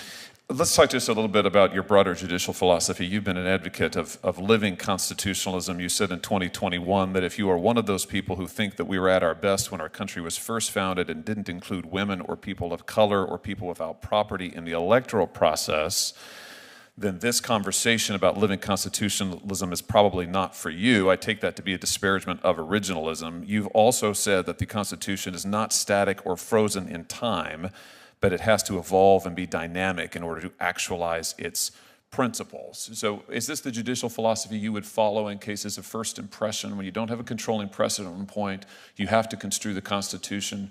You would look to dynamic and evolving principles? Senator, I believe in the conversation that you are speaking of, I was talking about Justice Brennan's definition of a living constitution. What would be yours? I believe that we have a constitution that is enduring. I think its great values are applicable and relevant and can guide us today. I think they're timeless, and I believe that they make our country strong. Do you consider yourself a living constitutionalist? I don't think those kinds of statements are helpful in explaining the approach that I would take, which would be first examining the text, then examining the precedent. And if I needed to go beyond that, I would be looking at the canons of construction, the legislative history, the structure of what was at issue. And more importantly, I would be bound by the record of the parties that presented the case to me. Well, my time has expired, so thank you, Mr. Chairman, for your indulgence on this. I'll just say, that Ms. Perez, in conclusion, I want to echo Senator Kennedy's remarks that I think given your very lengthy record, your very lengthy record of statements about Supreme Court precedent, about many court precedents, I think to come to this committee and to refuse to answer questions about those, to refuse to explain your statements, to say you're not going to comment about decisions. You have commented frequently about decisions. I just think that, with all due respect, that's not candid. I think it's frankly not transparent with this committee, and I won't be able to support your nomination. Thank you, Mr. Chairman. And I might add to my friend from Missouri and others, it is not unprecedented. Trump nominees came before this committee for 4 straight years, and with the exception of Brown versus the Board of Education, which they acknowledged starting in around 2019, they refused to say to a person whether other cases were, particularly recent cases, correctly decided. It is a question often asked by the other party in this committee, and the answers you've given are ones we've heard before. And I don't think it should come as a surprise to my colleagues. Senator Patillo. Thank you, Mr. Chairman, and appreciate the context and background. Ms. Bettis, how are you? Great to see you, sir. Great to see you. You have spent virtually your entire career advocating for greater access to the ballot and stronger protections for our fundamental right to vote. In the course of that work, clearly you've litigated cases in court, you've advocated for policy changes in states around the country, as well as right here in Congress. And you and I have worked together in my prior capacity as the chief elections officers for. So I know how important advocacy on behalf of the right to vote is. Simply put, we are a stronger democracy when every eligible citizen is able to vote, particularly free of harassment, intimidation, and without any unnecessary obstacles or barriers. Have a sort of a bigger picture question in why voting rights? Why have you decided to dedicate your career to the defense of our right to vote, number one? And I think more specifically, and for purposes of this committee, how your views on policy, which we're entitled to have, but how would they affect your rulings as a judge? Thank you, Senator. I think the right to vote keeps us free. I think it protects us from tyranny. I think it is preservative of all other rights. And as an advocate, I have been privileged to work alongside with all sorts of Americans from all sorts of backgrounds to make sure that our ability to govern ourselves is able to happen because we all have a free, fair, and accessible vote. With respect to policy, that is a role that is an active part of my docket, but by accepting this nomination, I am pledging to no longer participate in policy disputes, and instead, I will impartially and objectively review the law, apply it to the record before me, and be faithful to the precedent both of the Supreme Court and the Second Circuit. Great. I appreciate that answer, and I thank you for your clarity. I thank you for your commitment, and I thank you for your willingness to serve in this capacity should you be confirmed. I do have another question, and sadly, very timely. At the end of the last election cycle, we saw the rule of law tested when President Trump and his enablers filed over 60 post-election lawsuits, not even counting those that came prior to the election, 60 post-election lawsuits challenging the outcome of the election. Thankfully, court after court rejected President Trump's frivolous challenges. But there's no question that the system was strained by the former president's unfounded assault. As a voting rights lawyer, You saw this abuse of our judiciary up close. Can you speak to the importance of the rule of law and how you believe that judges can help exemplify and uplift it? Thank you, Senator.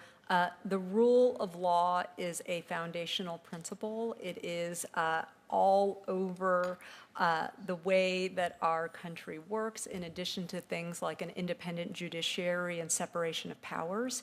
I think it's one of the genius of our Constitution, and part of the reason why I am very comfortable that I will be able to set aside my past role as an advocate and accept the role of a judge if I am lucky enough to be confirmed is because our system requires an independent judiciary. I know that when I'm a litigant in court, I want to be able to go before a judge that allows me to make the arguments, allows me to make the case, and sets aside whatever personal viewpoints. Our system does not work unless judges do that. I am ready to do that. The country that I love so much depends upon it. Thank you. Thank you for responses, and thank you, Mr. Chair. Thanks, Senator Padilla. Senator Lee. Thank you, Mr. Chairman. I'd like to follow up on one of the questions that Senator Hawley raised with you.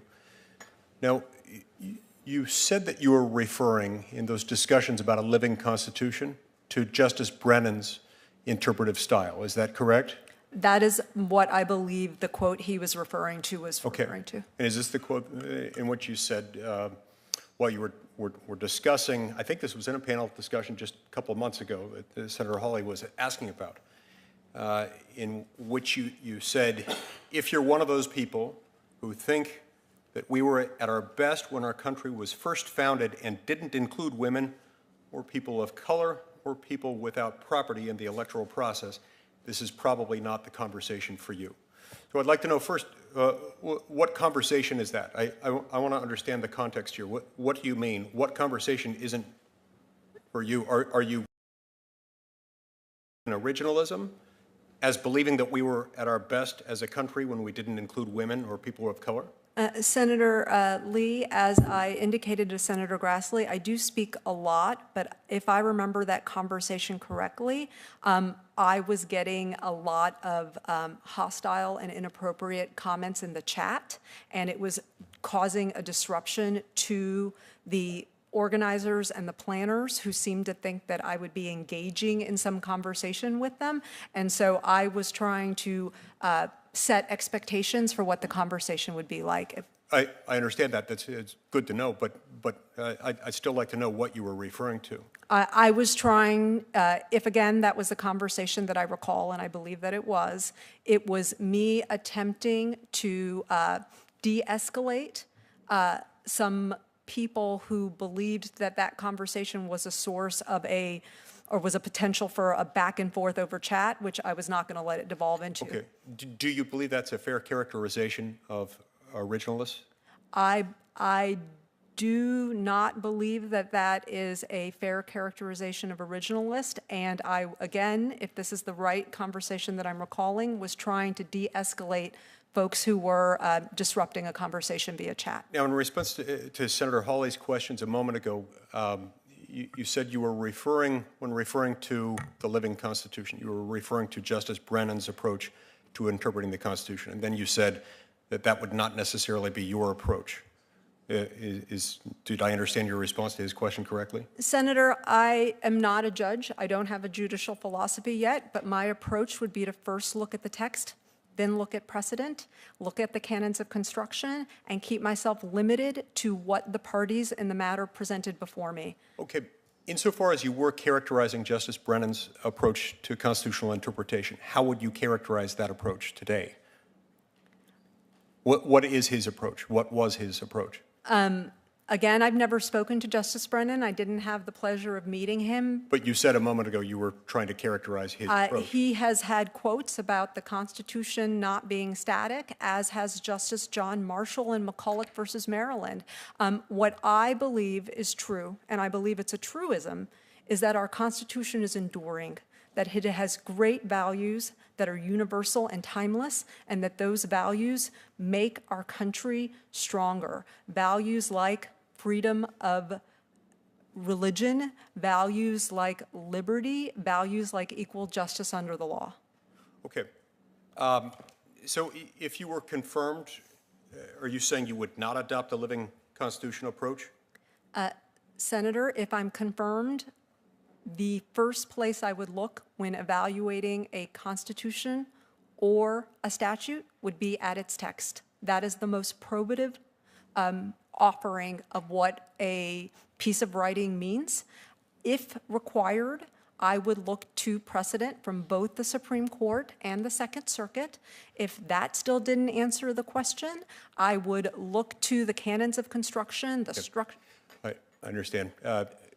Back in 2014, you described new voter integrity laws, including, as I understand it, voter ID laws, as representing, quote, the biggest voting rights rollback since the Jim Crow era. Now, personally, I think it's an insult to the brave Americans who engaged in the civil rights movement to draw any comparison between the heinous race-motivated requirements imposed by the Democratic Party under the Ku Klux Klan's influence, to compare those to today's common sense, race-neutral, and often bipartisan election security measures, which according to some polls are supported by a majority of African-American voters. Do you stand by that statement today that voter ID laws are the biggest voting rights rollback since the Jim Crow era? Senator, I understand and very much believe in the importance of election integrity. Elections are how we resolve our political differences peacefully. The Supreme Court has spoken and provided standards for assessing voter ID in the Crawford case. If I am lucky enough to be confirmed, I would be duty-bound to apply that precedent to any case in controversy that came before me, and I would do so without hesitation or reservation. I understand that, but I am asking about a statement that you in fact made, that it's the biggest voting rights rollback since the Jim Crow era. Senator, if that is a statement that I recall, it was occurring alongside a great number of pieces of legislation across the country that, as an empirical matter, looked different than what we had seen since earlier times, and that was what the reference was to. So you were not referring to voter ID laws? Again, if I remember correctly, it was a wide array of laws that would have included voter ID laws, because around the time period that you're talking about, we saw a number of them introduced. But again, the Supreme Court has said that within certain confines, the voter ID laws are acceptable. The Fifth Circuit en banc also said that there are times when voter ID laws cross the line. If I am a judge, I would be required to look at all of the relevant precedent and examine any law that was before me to figure out if unlawful discrimination was present. I see my time's expired. I do find it concerning that the witness still hasn't distanced herself. I understand sometimes people say things and later regret them, but she still hasn't distanced herself from statements made to that effect a few years ago, and I think that's significant. Thank you. Thank you, Senator Lee. Senator Cruz. Thank you, Mr. Chairman. Ms. Paris, as I look at your career, I see the career of someone who has been an activist, and I believe a radical activist. You have waged litigation campaigns and opposed voter ID laws. You have opposed voter integrity laws. You have opposed prohibitions on ballot harvesting. You have advocated for felons being able to vote. As I look at your record year after year after year of being an extreme partisan advocate, I'm left with the very likely conclusion that if you were confirmed to the bench, you would likewise be a radical activist on the bench. Voter ID laws, as Senator Lee just pointed out, you described as the greatest rollback of voting rights in this country. 80% of Americans support voter ID laws. 60% of African Americans support voter ID laws. Do you believe voter ID laws are constitutional? Senator Cruz, the Supreme Court has said that there are no per se restrictions against voter ID laws in Crawford. I asked what you believe. I was one of the parties litigating in Crawford, so I'm very well familiar with that case and led a coalition of states defending voter ID laws, and Justice Stevens wrote the majority opinion upholding Indiana's voter ID law. My question to you is, do you believe voter ID laws are constitutional? Senator, I believe they are constitutional. I believe that they can be constitutional because the Supreme Court has said they can be constitutional, and in Marbury versus Madison, the Supreme Court gets to decide. That is what our system depends on. We have a concept of vertical stare decisis. We have rules of law. We have Ms. precedent. Paris, just a couple of months ago, in March of 2021, you said that the voter ID laws that had been passed were due to, I'm going to quote you to get your words right, anxiety over the browning of America, and people having anxiety of the fact that certain folks in power are not going to be able to stay in power. Do you believe the 80% of Americans who support voter ID laws and the 60% of African Americans who support voter ID laws are doing so because they're concerned about the browning of America? Senator, that quote is clearly referring to politicians. It's not referring All to right, African which Americans. politicians here do you believe are concerned about the browning of America? Senator, that context was with respect to state politicians. So it's only state politicians? Senator, that context that I'm on record for, we're referring to state politicians. All right, well, let's talk about politicians here in this body. As you know, I filed an amicus brief on behalf of 11 senators in the Brnovich case. You made a comment that the brief that I filed was outrageous and harmful. Do you stand by that characterization? Senator, the Supreme Court, as you know, issued its decision in the Brnovich case and struck down, and upheld the restrictions on Arizona. Okay, I'd like you to answer my question. Do you stand by the characterization that the amicus brief that I filed on behalf of 11 senators was? That's how you characterized it. Senator, the Supreme Court has issued its ruling on I'm going to Brnovich. try again. Do you stand by your characterization? I'm not asking you what the Supreme Court did. You described an amicus brief filed on behalf of 11 senators as outrageous and harmful. Do you stand by what you said just a few months ago? Senator, what I said as an advocate when it was pending before the court is not relevant to the issue before you. Do you stand by it or do you retract it? You have a choice.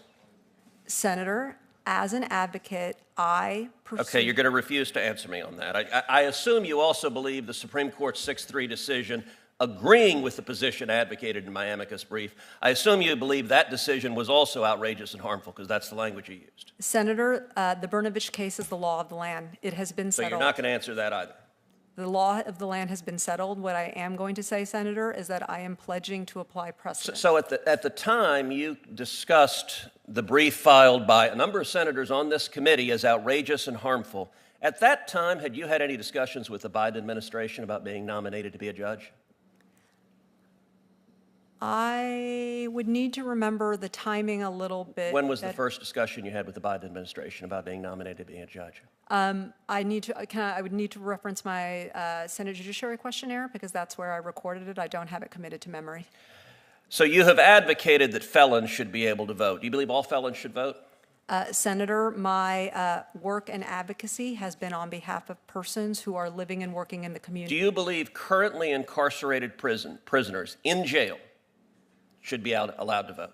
Senator, I have been advocating on behalf of people who are... You're not answering my question. I didn't ask what you've advocated in the past. I'm asking what you believe. Senator, the canons of judicial ethics preclude me from answering that question because a situation may come before me. So let me ask you this. You have advocated in favor of a living constitution, and indeed, as both Senator Hawley and Senator Lee asked you about, you have disparaged those who believe in originalism as essentially racist and bigots.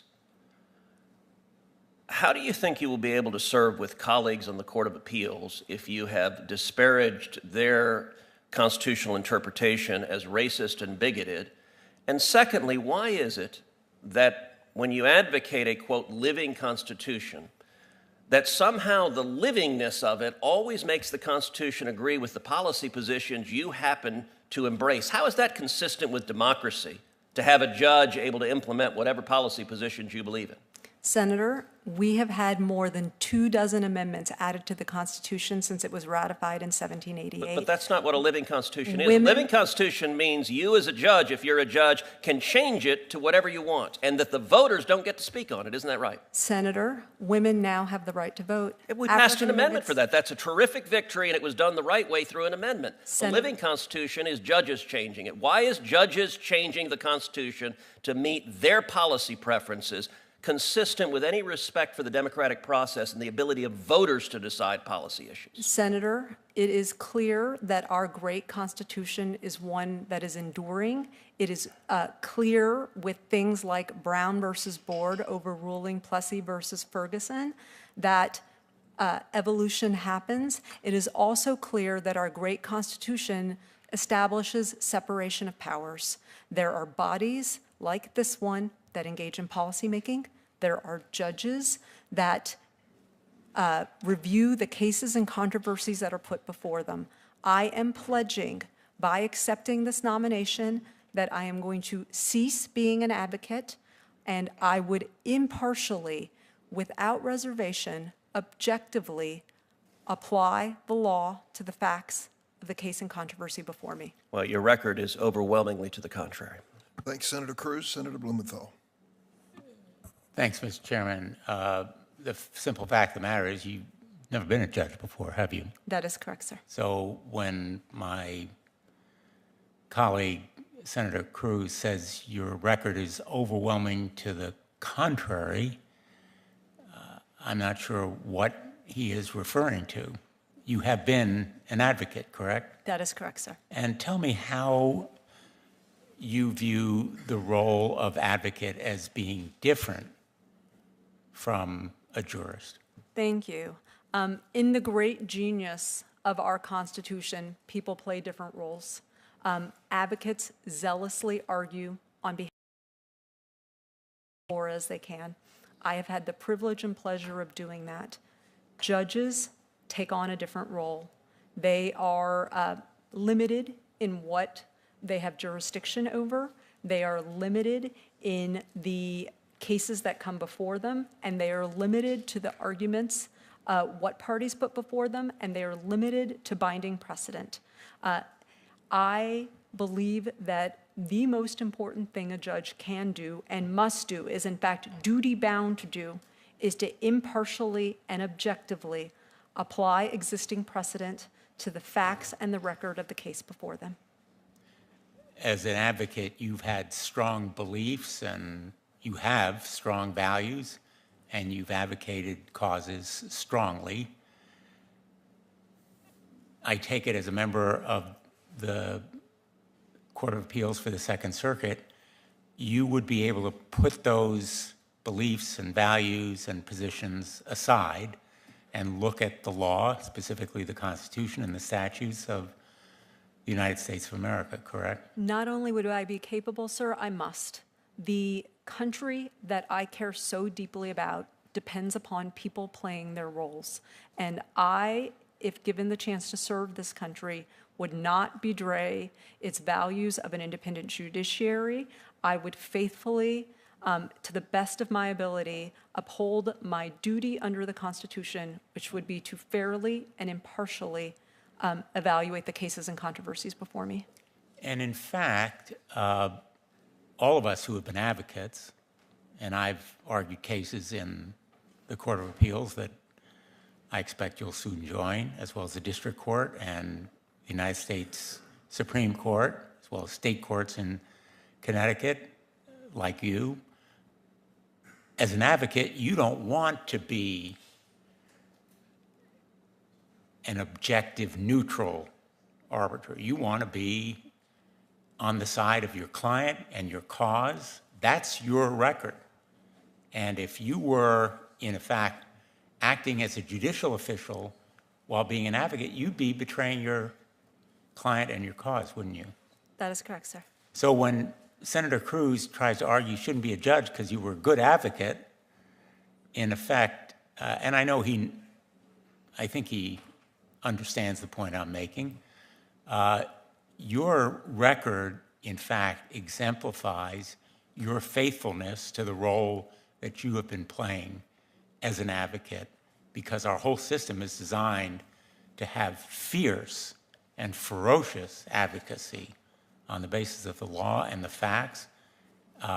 In fact, sometimes arguing that courts should expand the law by an expansive interpretation. But whatever you have argued as a lawyer and an advocate, you accept the fact, in fact, I sense you embrace it, that you would have a different role as a member of the United States Court of Appeals for the Second Circuit. That is correct, sir. Thank you. Thank you, sir. Thanks, Mr. Chairman. Thanks, Senator Blumenthal. Senator Blackburn. Thank you, Mr. Chairman. Welcome. Good morning, and Senator. Congratulations. Thank you. To you. I just want to be sure I'm understanding some of the comments that you have made. And basically you're saying as you move to the role of a judge, you would set aside all of your previous opinions. They would not make its way into any courtroom that I was sitting in.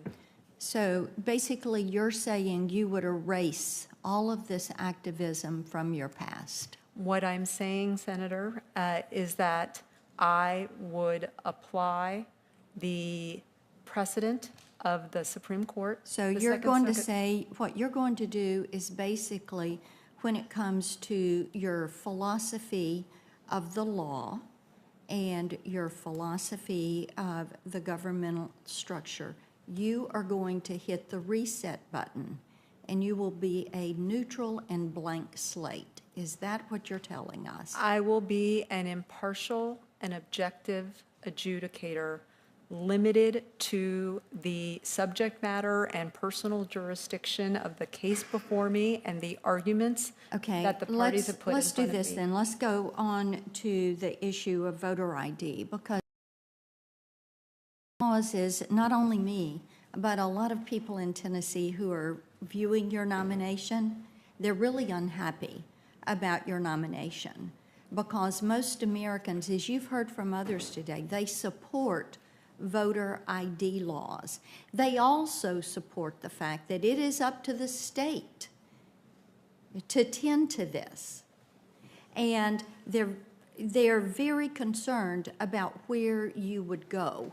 And you know what? They really don't want activist judges.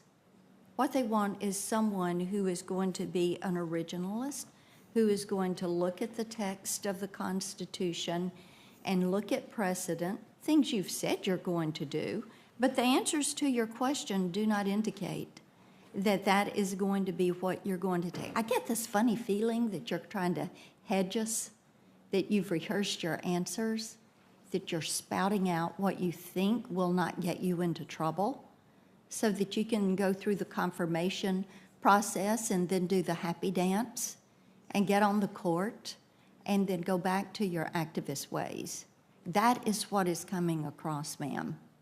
That is what I'm perceiving. So talk to me just a little bit about what your view is of the Elections Clause.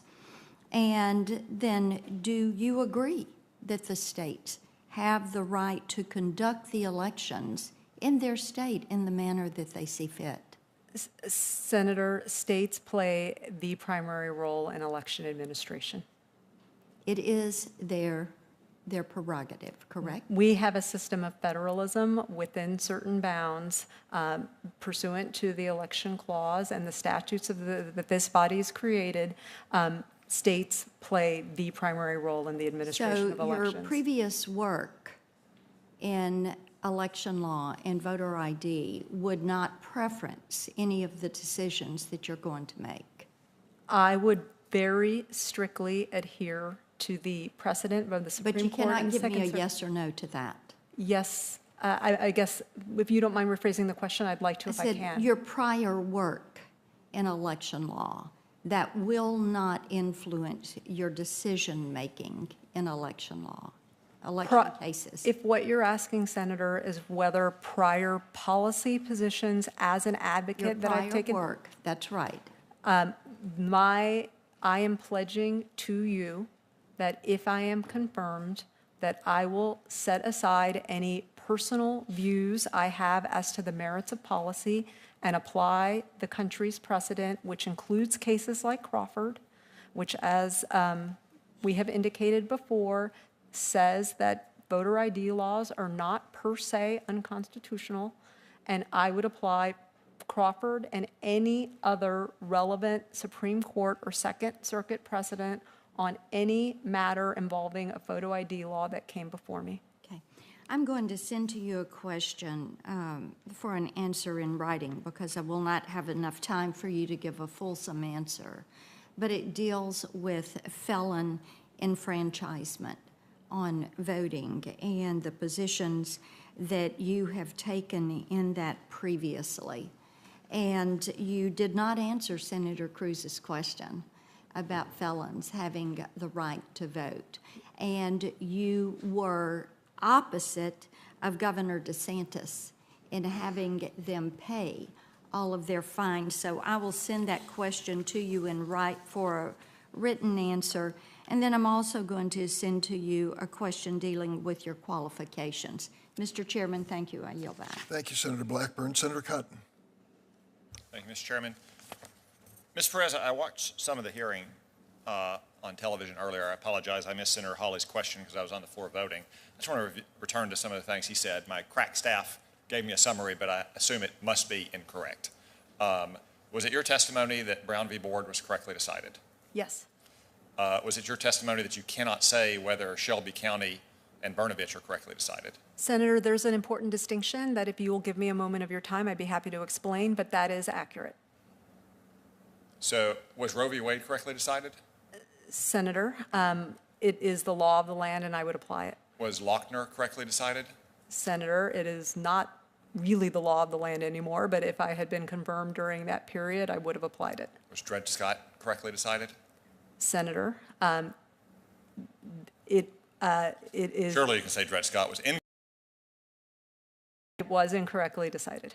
So what's the distinguishing line of cases you will say is correctly decided and cases you won't say? Because it seems like you're willing to say that they're correctly decided if you like them, but if you don't like them, you can't comment on it. Senator, I do appreciate the question, and I think it is important, and I want to clarify this. As a judicial nominee, I am bound by the Code of Ethics to ensure that any prospective litigant before me knows that they are getting an impartial and fair hearing where they will not be prejudged, where they will be given the opportunity to present their case. I think that it will not happen that a case of the permissibility of de jure segregation in schools would make its way before me. And as such, I am comfortable that I would not be violating my code of ethics by commenting on it. There are a handful of other cases that may be true. Loving is probably one of them, Marbury versus Madison. Everything else, I would be very, very reluctant to give a potential litigant the wrong impression that they will not get a fair day in court. What about abortion? That's a live issue in the courts.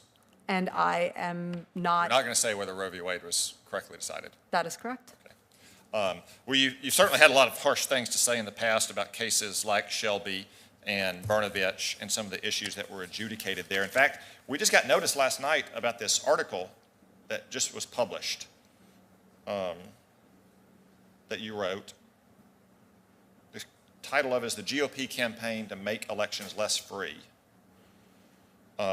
You noted in the letter you sent with the article that you did not see or approve of the title before it was published.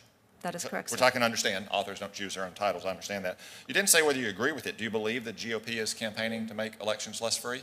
Senator, the entire piece does not mention any political party, and that is because I am an advocate for the right to vote, and I would criticize any politician who would impede that right, irrespective of their political party. Do you think requiring photo ID is an impediment to vote? should be permitted? Senator, the Supreme Court in Crawford said that voter ID laws were not per se unconstitutional. However, if this circuit en banc said that a particular voter ID law was illegal. This is a case-by-case inquiry where we are fortunate enough to have precedent that I would apply faithfully and without reservation. I know that, I think Senator Durbin said that this article sounded like a speech he would give on the Senate floor. I agree. I don't think it proves the point you may have been trying to prove, though, Senator Durbin. Ms. Perez, you live in the New York City area? I live in Jersey City. Okay. How'd you get down here? I took the Amtrak. Okay. Did you have to show an ID to get your ticket or get on the Amtrak? I don't believe so, sir. Okay. Last time you flew, did you have to show an ID? I did, sir. Do you think that's an unfair restriction on your ability to travel? That is the policy, and I am a rule follower, and I'm happy to abide by it because I can. Okay. If someone commits a murder, do you think it's fair to call them a murderer? If someone has been convicted Oh, yeah, for convicted, murder yes. under, yes. If they commit rape, do you think it's fair to call them a rapist? Have they been convicted? convicted. Yes, yes. So if they commit a felon, do you think it's fair to call them a felon? I think that that is a bit different because there's a temporal issue, and I think that there's a raging policy debate on that. Because in the past, you've said that you don't like to use that word. Like you said, I don't use words like felons to describe people. I mean, we don't describe people by a mistake that they made. I don't. I believe that every person is a child of God capable of being redeemed, and I never look at anybody and see the worst thing that they've ever done. If those convicted murderers or rapists get released from prison, often under misguided policies, do you think it's still fair to call them a murderer or a rapist? Irrespective of what their label was, sir, I would be on record as an advocate of trying to advocate for their right to vote if the criminal justice system had deemed them to be fit to be living amongst us. All right, thanks for your testimony. Well, thank you very much, Ms. Perez, for appearing before the committee. You may receive some written questions, which we hope we will provide timely answers to. I will do so, sir. Thank you. Thank you very much. I'd like to let the staff prepare for the second panel and ask them to please step forward. I'm going to ask Senator Coons to take over while I go vote. And so, in terms of introductions and swearing in, first thing off the bat, swear them in. Yep. Give their opening statements. Yep. Start You'll the be back. questions. I'll try to. See if I got everything. do you swear that the testimony you're about to give is the truth, the whole truth?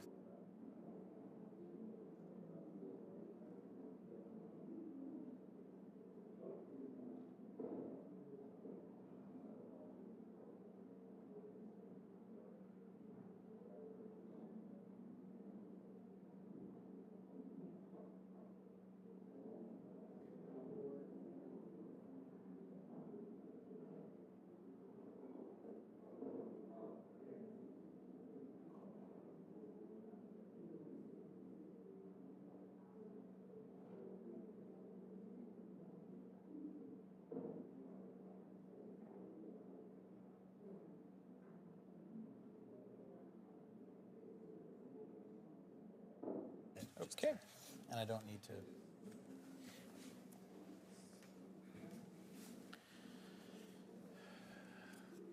Please be seated if you would. I look forward to hearing from our.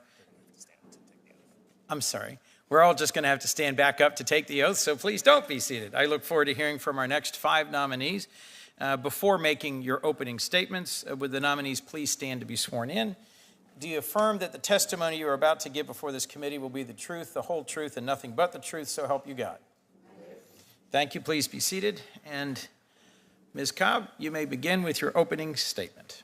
Thank you so much, Senator Coons, to all the senators here, to Chairman Durbin for that wonderful introduction, to Ranking Member Grassley. I'd also like to thank Representative Norton. Thanks. That's much better. I'd also like to thank Representative Norton for recommending me and for President Biden for nominating me. I have been drawn to a career in the law for as long as I can remember. My father's an attorney. I have such a great respect for the role of our courts in our democracy to interpret the laws. And I do want to take some time to introduce family members who I have here today. First, my parents, James and Anita Cobb, who drove up from Michigan to be here with me to support me as they always do. Now that I'm a parent, I understand the significant sacrifices that they made to ensure that me and my sister had an education and opportunity. I would not be here but for their support. My sister, Jenna Cobb, is also here, who has been a best friend and an enduring source of support and encouragement. She is here with my brother-in-law, Keith Ferrugia, who's just been a wonderful addition to our family. I want to thank all of my friends, colleagues, for their support. And then last but not least, my son, Ricky, is here. He is missing slip and slide day at camp to support me here today. Everything that I do is to be an example for him. I'm so thankful that he has an opportunity to have a first row seat to see how our great democracy works. I look forward to answering the questions today. Thank you. Thank you so much, Ms. Cobb, and my thanks to your family and to Ricky in particular. This will be a riveting and hopefully painless session during which your mother will answer some important questions. Your Honor, Ms. Merriam, if you would please proceed with your opening statement. Thank you, Senator Coons, and thank you to the committee for holding this hearing and, frankly, all of these hearings. I do want to thank President Biden for the great honor of this nomination, and I want to thank both Senators Blumenthal and Murphy for their support in this process and for their very kind introductions. 4 of my favorite people are here with us today: my mother, Anne, my stepfather, Michael, my best friend, Paul, and one of my closest friends for over 30 years now, Jenny. My father, Dwight, my little brothers, Jonathan and Alexander, who are not so little anymore, and my baby sister, Lucy, could not be here in person, but I'm confident they're with us through the miracle of streaming video. There are many others I want to acknowledge who've supported me both throughout this process and throughout my career. My extended family, scores of aunts and uncles and cousins all over the country, from Alaska to Oregon to Colorado to Virginia to Massachusetts and just about everywhere in between, and I'm thinking especially of my Uncle Russ down in Florida today. I am blessed with an incredible court family in the District of Connecticut, which we believe to be the oldest operating federal court in the country. My phenomenal career clerk, Samantha, my term clerk, Annie, and my courtroom deputy, Andrew, make everything work. And I especially want to acknowledge my fellow magistrate judges who serve our court and our country with such skill and dedication. And finally, my friends from every stage of my life, from New Haven, from New South, from the district, from Edgewood School to law school, who have become like family to me, so much so that their kids call me auntie, and I love them like my own. So I appreciate the opportunity to speak to you today. Judge Pan. Thank you, Senator Coons. I want to thank Chairman Durbin and Ranking Member Grassley for the opportunity to appear at this hearing today. I want to thank President Biden for the tremendous honor of this nomination, and Congresswoman Eleanor Holmes Norton for recommending me to the President. I also want to thank Chairman Durbin for his kind introduction today. I am the daughter of immigrants from China. My parents, Wu Qing and Felicia, came to the United States in 1961 to pursue graduate degrees in New York City. They chose to remain here because they recognized that this country offered the best opportunities for their children, my sister Gloria and me. Both of my parents became American citizens. At their naturalization ceremonies, each of them took an oath of allegiance before a United States district judge. When they took those oaths, they never imagined that one of their children might one day be nominated to assume a position of such trust and responsibility. I think it's fair to say that my presence before this committee is a fulfillment of the hopes and dreams that my parents held when they chose to make their lives here in the United States. My parents can't be here today, but they're watching these proceedings from their home in Virginia with my sister Gloria. I want to thank them for the sacrifices and the choices that they made, which allowed me to become the person that I am today. With me in the hearing room are my wonderful husband, Max Steyer, our son, Zachary, who's 16, and probably will be asking all of the members of the committee for their autographs after this hearing. Also, I'm pleased to have with me my brother-in-law, John Neufer. My younger son, Noah, who is 15, can't be here today because he's in Sewanee, Tennessee at the Sewanee Summer Music Festival. I also want to acknowledge and thank other family members who are supporting me from afar. My cousins, Pearl Wong, Santos Shi, Stephanie Shi, and Debbie Wen are watching from the great state of New Jersey, which is where I grew up. And my in-laws, Serena Steyer and Stephen Burton, are watching from the great state of Iowa. Thank you, and I look forward to answering any questions from the committee. Thank you, Your Honor. Judge Williams. Good morning. Thank you, Chairman Durbin, Ranking Member Grassley, and Senator Coons for holding this hearing today and the honor of appearing before this body. Senator Booker, I believe our ancestors are indeed smiling down on us this morning. Senator Menendez, thank you for your ever so kind words. I have many to thank for the journey that finds me here today. My village is strong and the list is long, but I will be quick. My family here with me, Jim, my husband of 32 years, thank you for all that you do and all that you have done. Our daughter, Danielle, who works in elementary education. Our son, Justin, who works with Hope Scholars. My mother, Millicent Tate, who transitioned from this life in 2004, was the strongest, most resilient woman I have ever known, and the first person to tell me that I was enough.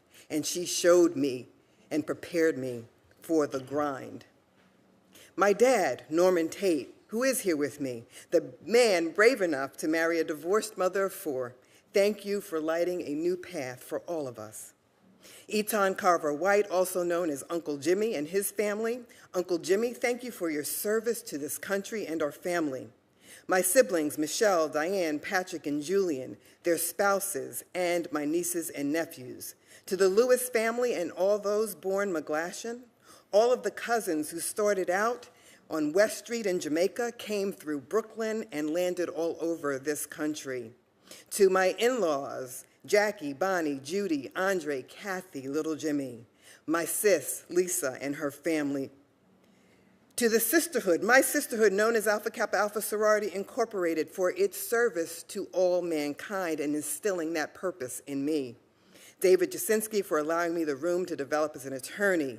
Finally, the District of New Jersey, my federal family, my court family, my courthouse family, my chambers staff, Nicole, Tiana, and Kara.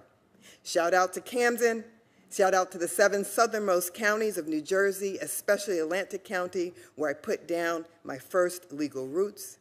My village is strong, my list is long. I appreciate the patience of this body for allowing me this time.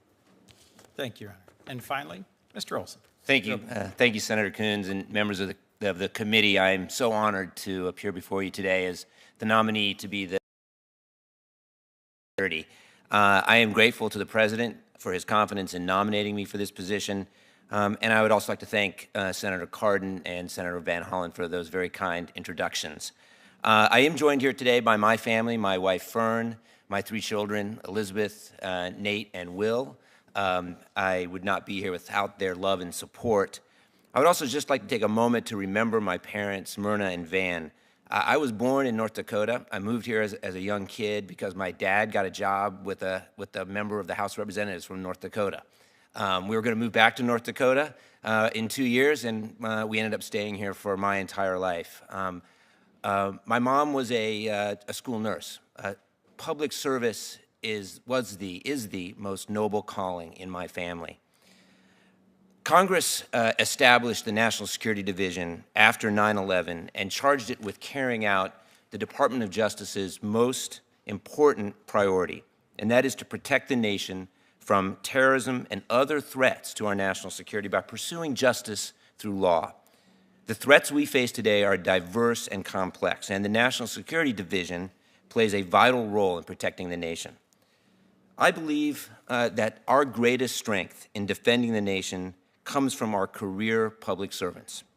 They are dedicated to securing our country with fidelity to our founding values, and if confirmed, it will be my absolute honor to lead and support the extraordinary workforce of the National Security Division. We will confront domestic and international terrorism. We will counter threats to our cyber infrastructure. We will protect our nation from espionage and foreign adversaries, and we will work to foster trust of the work of the intelligence community. I believe that my experience has prepared me to take on this critical responsibility. I began my career in the Department of Justice in the Civil Rights Division as a trial attorney. As an assistant United States attorney, as a federal prosecutor in Washington, D.C., for over a decade, I prosecuted crimes at the state and the federal level. Those included murders, homicides, complex conspiracies, and public corruption cases. I learned to pursue justice based on the evidence and based on the law. and I learned to protect both the public safety and the rights of the accused and all Americans under our Constitution. The terrorist attacks on September 11th changed the course of my career. It led me to shift my focus to national security. I first worked at the FBI as special counsel to Director Mueller, helping to support the transformation of the FBI after 9/11. In 2006, I returned to Main Justice to help establish the new National Security Division. I was responsible for overseeing the department's intelligence work, including the implementation of Congress's landmark changes to the Foreign Intelligence Surveillance Act. I was the general counsel of the National Security Agency, and from 2011 to 2014, I served as the director of the National Counterterrorism Center, which Congress established to unify and coordinate our counterterrorism efforts. At every stage of my career, I've been guided by the values of the Department of Justice: devotion to the Constitution, to the search for the truth, and to the pursuit of equal justice under the law. If I am confirmed, I will follow the facts and I will follow the law, and I will work relentlessly to advance the security of the nation. I look forward to answering your questions. Thank you. Thank you. Thank you to all of our 5 witnesses of this panel for your opening statements. We're now going to proceed to 5-minute rounds of questioning. As you all know, the Senate is currently in the middle of a vote series. Thus, senators will come in and out, and I presume that the chairman will return and I will go for a second vote. But let me begin. If I could, Mr. Olsen, from your opening statement, it's clear you're no stranger to the critical work of the National Security Division. I'd be interested in having you just elaborate a little bit on the time you spent working there previously, and can you explain the critical role that office plays in supporting our national security? And then just elaborate a little bit more on your service working for the U.S. Attorney's Office in the Bush administration and how that experience prepared you for your service in the subsequent Obama administration. Yes, absolutely. And thank you, Senator. I was there at the very beginning of the National Security Division. I was there at the very beginning of the National Security Division. It was established by Congress because of a recognition that the Department of Justice's various elements that worked on national security, whether that's the Foreign Intelligence Surveillance Act or counterterrorism or counterespionage, were not sufficiently unified. The decision was made to create the first new division in several decades, the National Security Division, which, like a number of other parts of the government, to the attacks of 9/11.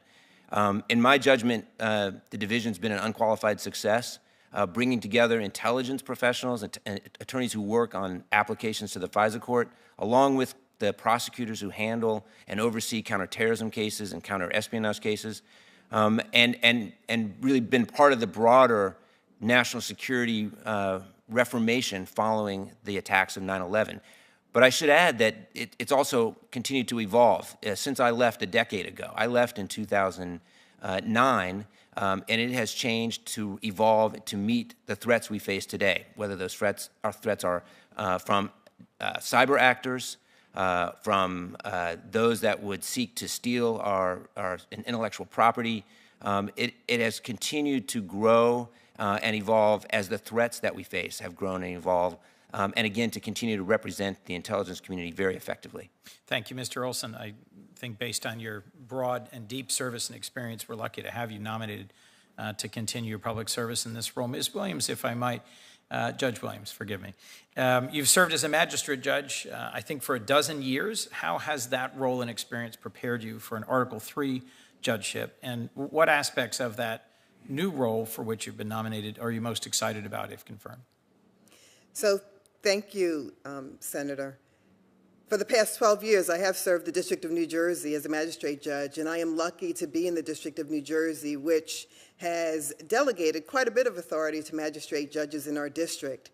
And so most of my work is managing cases and preparing them for disposition by the Article III judges. And so how my work as a magistrate judge has prepared me is to understand the process of judging and justice, and to ensure that everyone who appears before me as a magistrate judge, or if confirmed as a district court judge, is privy to a fair, impartial process. Thank you, Your Honor. Judge Pan, during your tenure as a magistrate judge, If I understand correctly, you've presided over more than 650 trials. That is an astonishing body of work. You've spent your entire career in public service. President Obama noted your unwavering commitment to justice and integrity upon your initial nomination. I just would be interested in how your experience as a magistrate judge and your long public service dedication will inform your service in the federal judiciary as an Article III judge, should you be confirmed. Thank you, Senator Coons, for that question. For the last 12 years, I've served as a judge on the District of Columbia Superior Court, the local court of general jurisdiction in the District of Columbia, and I've served in the criminal division, the civil division, and the family court. Before that, I was an assistant United States attorney for 10 years, and so I have devoted the last 22 years to serving the citizens and residents of the District of Columbia. Didn't seem that long at the time, but when you say it, it seems like a long time, doesn't it? Yes, well, it's been an honor and a privilege, and I would be honored to continue my service to this same community in this new capacity as an Article III judge to consider issues of constitutional and federal importance and to continue my service in that regard. Thank you very much. My 5 minutes are up. Senator Cotton. Thank you, Mr. Acting Chairman. Congratulations to you all. Mr. Olsen, I remember when you used to come brief Congress as the director of the NCTC, and I always found you to be a sober, reasonable national security professional. I gotta say, when Joe Biden nominated you to this position, I thought that was one of his better choices. But then I started looking at what you've been up to for the last 4 years, and now I have questions about which Matt Olsen we're getting. 2017, you wrote an op-ed entitled, "The Electoral College is a National Security Threat." I want to repeat that. The Electoral College is a national security threat. Do you still believe that the Electoral College is a national security threat? Well, Senator, let me begin by thanking you for your initial comments about my time as the National Counterterrorism Center Director. And I spent my better part of my career as a government public servant protecting the country. I left the government in 2014 and entered as the private sector. I wanted to remain engaged on the issues that I thought were important. And as a private citizen, of course, I expressed some views, including that article you're referring to, in a way that I wouldn't and haven't expressed as a public or government servant. That view, yes, there are aspects in context, aspects of the way in which the Electoral College allowed or could allow nefarious cyber actors to pinpoint their efforts to influence an election. There are ways in which the Electoral College makes us more vulnerable to nefarious, particularly nation-state cyber actors to influence elections. And that was what I was seeking to highlight. I'm sorry. No, of course. Our time is very limited here. So you still think the Electoral College is a national security threat? I stand by the content of the article that I wrote. Okay. Yes. Should the Department of Justice ever bring a lawsuit to try to force states to, say, adopt the National Popular Voter Compact? Senator, I'm not familiar with any statutory provisions or proposals along those lines. Last year, in the middle of riots that caused billions of dollars of damage and had murders spiking at rates not seen in a generation, you described the situation as mostly peaceful protests. Do you think the rioting we saw last year was mostly peaceful protests? I think that I'm not sure exactly the comments you're referring to, but I. You signed a public letter last June saying that. Yeah, I will say this, Senator. If I'm confirmed and have the opportunity to lead the National Security Division, the threat that we face from the types of violence that we've seen from the past several years, particularly any type of domestic terrorism, I would be responsible for enforcing our laws and enforcing those laws regardless of ideology and enforcing them fairly and impartially. And that would be my pledge. You once wrote that ISIS supports Donald Trump. You think that ISIS supported Donald Trump? I appreciate, again, Senator, the article you're referring to. Again, as a private citizen, I tried to stay engaged on the national security issues that I had worked on. And I will answer your question directly. The article I wrote was based on statements that I had seen that I was very concerned about from a propaganda standpoint. In 2016, when I wrote that article, ISIS had risen and was using its propaganda machine to influence people in the United States, and they were using the language, the words of then candidate Donald Trump to advance their propaganda machine. And so I was referring to their exact words in making that statement. And I stand by the article. I was concerned about the ways in which ISIS was using those comments to recruit and mobilize people in the United States. If it's true that ISIS supported Donald Trump, do you think Abu Bakr al-Baghdadi thinks he made a bad bet? I'm very supportive of the nature in which we prosecuted and the way the Trump administration took the fight to ISIS over the past several years. Okay. So, Mr. Olsen, I'll just say again, I had a lot of respect for the Matt Olsen we saw as the NCTC director, but I feel like something has changed here. Just in the last 4 years, to review what we've covered today, you've said ISIS supports Donald Trump. You referred to rioting last summer as mostly peaceful protests. You've said the Electoral College is a national security threat. It's one thing to leave government, comment on public affairs, to even be partisan, to give money to candidates of your choice and to campaign for them. But I feel like something about Donald Trump's presidency in the last 4 years sent you a little bit around the bend. So it makes me wonder which Matt Olsen we're going to be getting at the Department of Justice. My time's expired. Thank you, Senator Cotton. Senator Blumenthal. Thanks, Mr. Chairman. I want to put in the record, first of all, a letter from more than 20 former prosecutors in Connecticut, including 3 of my successors, maybe more, as U.S. Attorney Deirdre Daley, Chris Droney, and Stan Twardy, all of them among the most distinguished lawyers, but also former prosecutors in Connecticut. A rather extraordinary letter attesting to the integrity and intellect of Judge Merriam. If there's no objection, I ask that it be put in the record, Mr. Chair. Without objection. Thank you. The reason I focus on this letter is, Judge, because your career has been on the other side of the courtroom from them. And all of the members of this panel,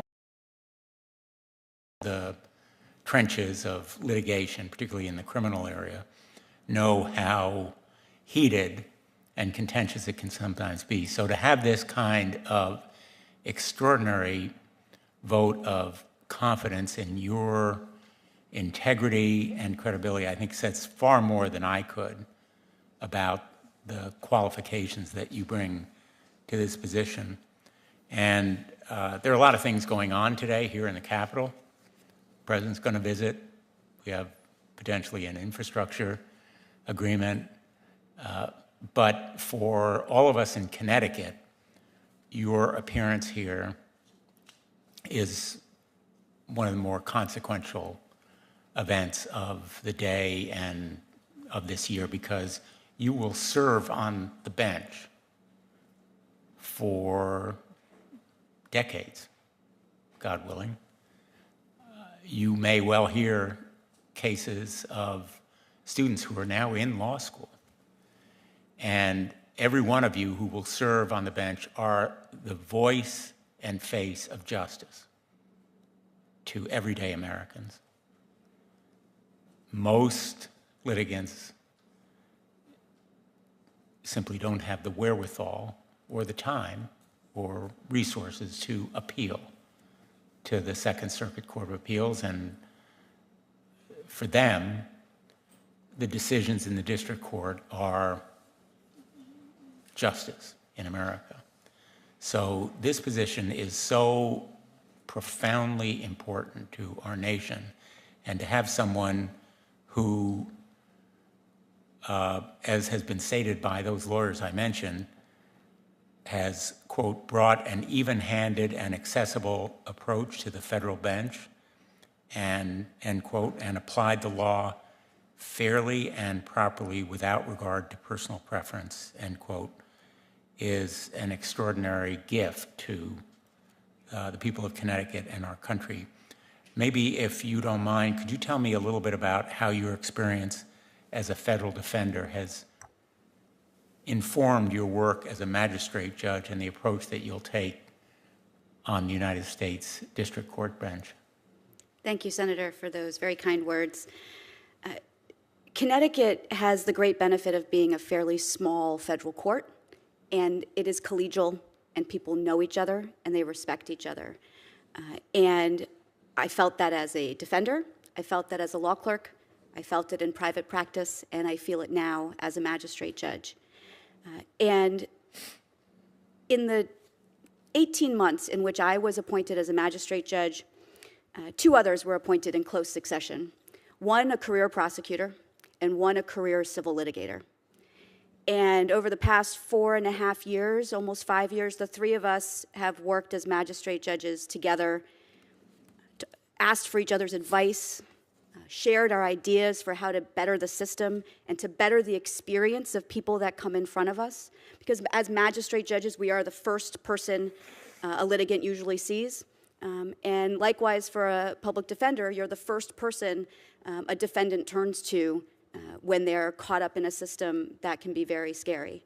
But at the end of the day, I think my experience there helped me to see all sides of this system and to understand that when people come to court, it's because something has gone terribly wrong, and we need to help them get through that crisis with respect. Thank you.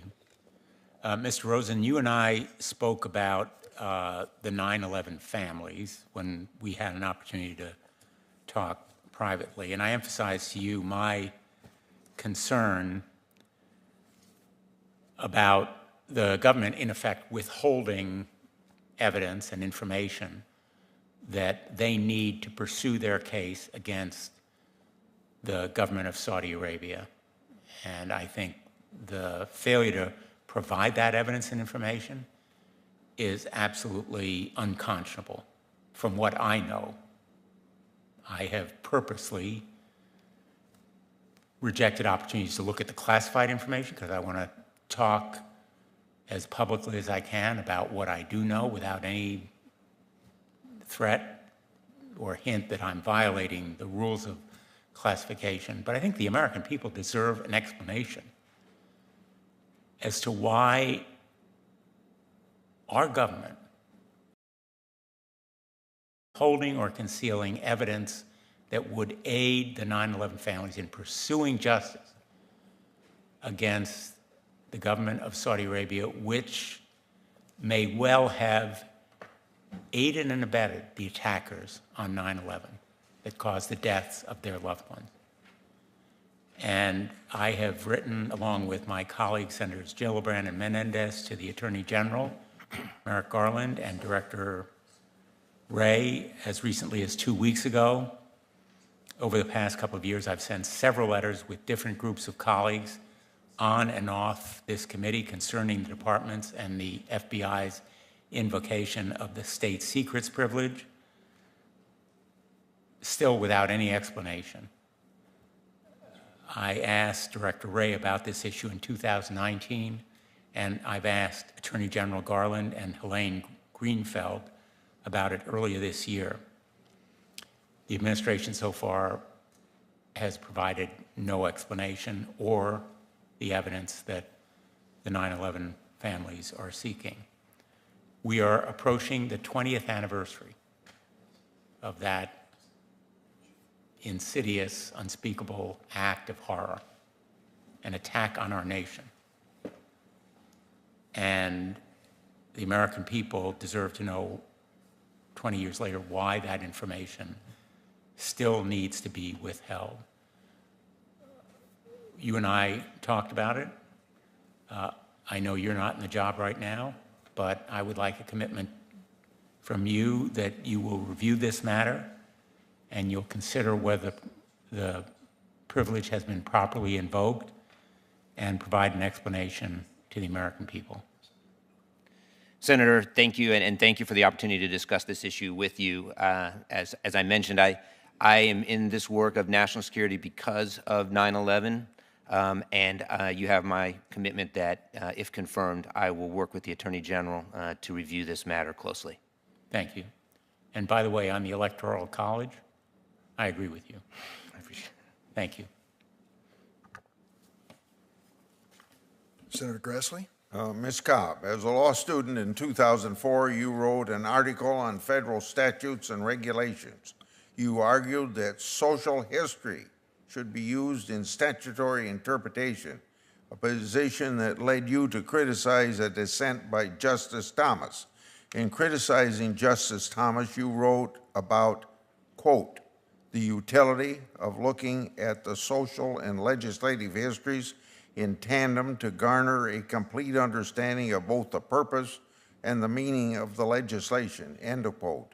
Do you think that the words in a statute can change meaning based on social events?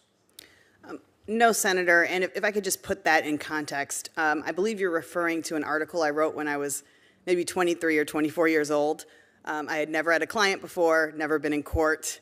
My role as a judge is obviously different than my academic pursuits when I was in my 20s. I believe that you start with the text. I've never used the... You've answered my question. Thank you. You bet. And I thank you for upfront saying no. Second, do you agree with Justice Kavanaugh that courts should phase out the statutory term alien in favor of non-citizen because of the perceived social history of those terms? I don't have a position on that, Senator. I've not considered that. In January of this year, you were a panelist for the Metropolitan Washington Employment Lawyer Association. You spoke at a webinar entitled, quote, Litigating Race Discrimination in Employment in the BLM Era. My understanding, that's the end of the quote, my understanding is that you talked about both racial discrimination and sexual harassment. Will you please explain for us how litigation is impacted or changed by the Black Lives Matter era? In other words, I wouldn't think that movement would change anything from what it would be previous to that, but I'll wait for your opinion. Senator, yes, I didn't choose that title, and I don't know that it actually captured what was discussed at that informal luncheon discussion. I think a better title, if I were choosing it, would be litigating cases or current considerations for litigating cases. More discussion about race and whether you want to attribute that to the Black Lives Matter movement or anything else. I think people are more in tune to it, and there are certain considerations as litigators. For example, one thing that came up that I recall from that informal discussion was just talking about voir dire. You have jurors that have exposure to what they're seeing on the news and may have opinions that litigants need to flesh out to make sure that we're getting fair and impartial jurors. So I think a better title would be current considerations for litigating race discrimination and sexual harassment cases. Okay. Mr. Olsen, as head of National Security Division, you will supervise the counterterrorism section. I'm deeply concerned, given recent events, that the current administration does not take an even-handed approach to domestic terrorism. For example, we know that the FBI is currently investigating 500 domestic terrorism cases of primarily anarchist extremists that were opened during the 2020 riots. These cases constitute 25% of the FBI's current domestic terrorism investigations, yet they're not mentioned in the administration's domestic terrorism strategy. Two questions. Will you commit to pursuing left-wing domestic terrorism cases in addition to right-wing ones? Thank you, Senator Grassley, and absolutely. I will pursue all acts of violence, all acts of domestic terrorism, regardless of ideology. That's the commitment that I make. That's the commitment the Attorney General has made. Specifically, how do you plan to ensure that your division is prosecuting left-wing domestic terrorism cases at the same rate and pace as right-wing cases? Senator, I was a prosecutor here in Washington, D.C. for 10 years. I worked as a career public servant on national security matters for another decade. My entire career has been based on following the facts and following the law, applying the law to those facts. If I'm confirmed in the National Security Division, that's exactly what I will do. I will follow the facts, investigate every case that falls within my purview without regard to ideology. My last question is to Judge Merriam. At your investiture, Judge Alvin Thompson said, quote, "I believe that in both her professional life and her personal life, she lives out the ideals of justice and fairness expressed by John Rawls in a publication, A Theory of Justice." What does a theory of justice mean to you? Thank you, Senator Grassley. I'm afraid I have not read it, and I'm not familiar with what Judge Thompson was referring to. As a magistrate judge, how does the concept of justice as fairness affect your job, if at all? Every day, Senator. Every day, it is my job to make sure that every party that comes in front of me is treated completely fairly. Do you think an effort to achieve justice from Rawls, well, I guess you can't comment on that, so I won't ask that question. Thank you, Senator. I'll get you a copy of that book, Senator. This is a transition period. We're going live, as they say, except a couple of the senators are still in a remote virtual situation. We're going to see if they're tuned in. From the great state of Minnesota, Senator Klobuchar. Thank you. I'm not in an undisclosed position here. I am in the Capitol, but thank you very much, Chairman Durbin, and thank you to our panel of witnesses and I should say nominees. I want to welcome you, Judge Pan, especially back to the Senate with another opportunity to be considered. I know you got out of the committee by voice vote last time back in 2016, and then sadly wasn't considered by the full Senate. But in the years since you appeared before the committee, you have continued to serve as a judge on the DC Superior Court. Could you talk a little bit about the last question from Senator Grassley? How do you ensure that those who appear before you believe that the court can reach a fair and just decision? I think it's very important right now for judges to think about this because the last 4 years we had some politicization from the White House of the judiciary. And to me, that all citizens feel that judges can be fair in their decision-making process is really important. Thank you, Senator Klobuchar. As a judge on the DC Superior Court for the past 12 years, I've tried every day to make sure that every litigant, every party, every witness, everyone that comes into my courtroom receives fair-minded decision-making and prompt decision-making from the court. I think that that's what they're entitled to from our system of justice, and I'm deeply committed to ensuring that everyone who enters my courtroom receives the highest quality of justice and fair treatment. And we've received training from my court to make sure that this happens, and I try to do it every day. Thank you.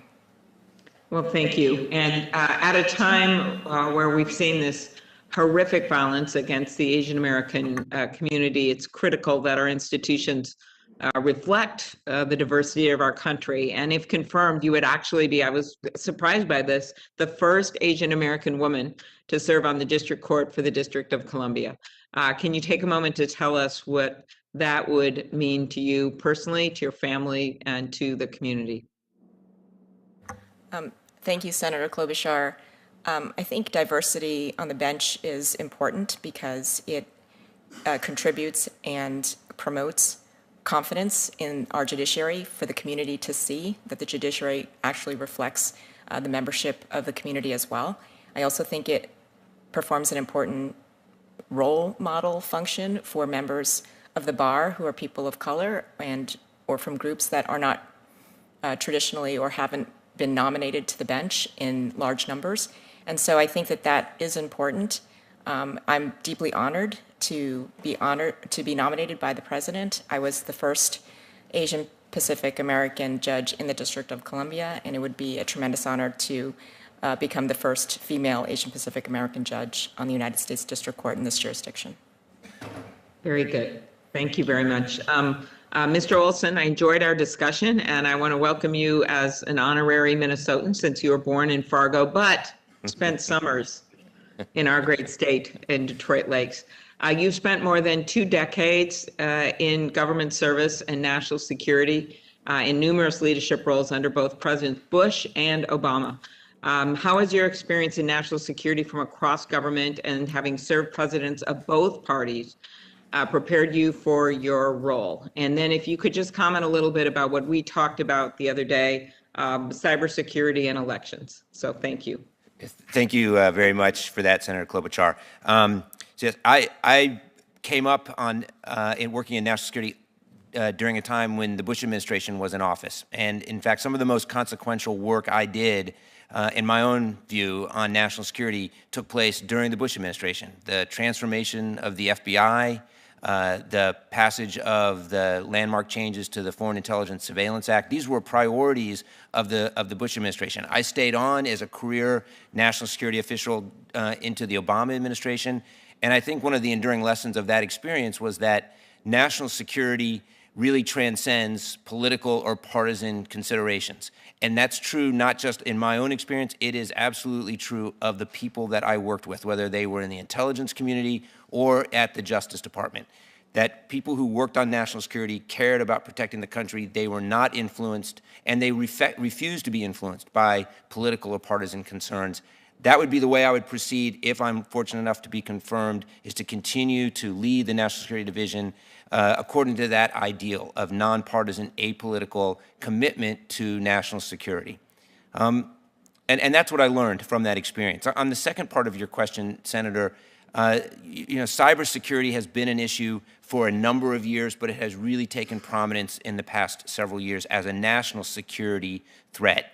And I would be committed to continuing the great work that the National Security Division has done in prosecuting cyber criminals, people who are engaged in nefarious cyber activity that threatens our national security, particularly our critical infrastructure. There are nation states, particularly the Chinese or China, that is involved in stealing our intellectual property, carrying out espionage through cyber, and the National Security Division plays a critical role in countering that activity. And that's something I think that's going to continue to be a priority going forward, and I look forward to, if confirmed, being able to work on that further. Thank you. Thank you to all the nominees. Thank you, Senator Klobuchar. Is Senator Ossoff with us? Yes, I am. Thank you, Mr. Chairman. Take it away.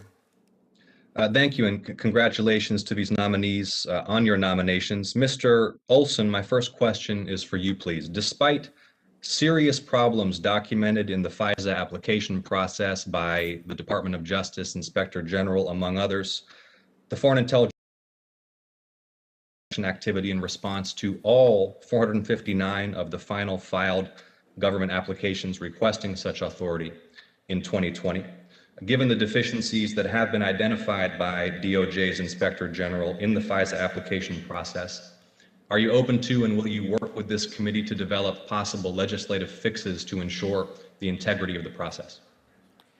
Yeah, Senator, the direct answer to your question is yes. I look forward to working with this committee in continuing to improve the Foreign Intelligence Surveillance Act and its implementation. If I may just say, it is a landmark law. It has provided, as a tool, indispensable intelligence to protect our country. At the same time, I was very concerned by the findings of the Inspector General in its recent report on the deficiency in the way that the law has been implemented. And I am absolutely committed. It would be, in fact, a priority, if I'm confirmed, to continue to work to address those deficiencies and to improve the process, because the trust of the American people depends on their confidence in the way that law is implemented.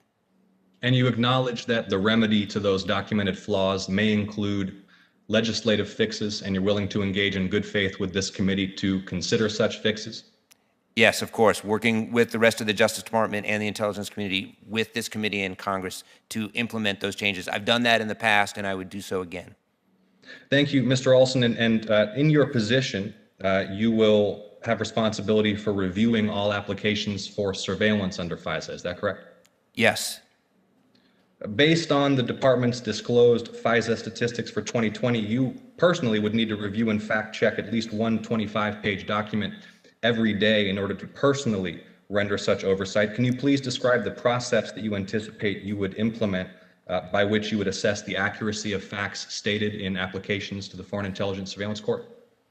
Yes, of course. And so, Senator, the National Security Division includes, when I was last there, approximately 100 attorneys who are responsible for appearing before the FISA court, representing the government before the FISA court, and working with the intelligence community, particularly the FBI, to review those applications. Ultimately, they go to a senior official, whether the Attorney General, the Deputy Attorney General, or if I'm confirmed, me in the role as the Assistant Attorney General for final signature.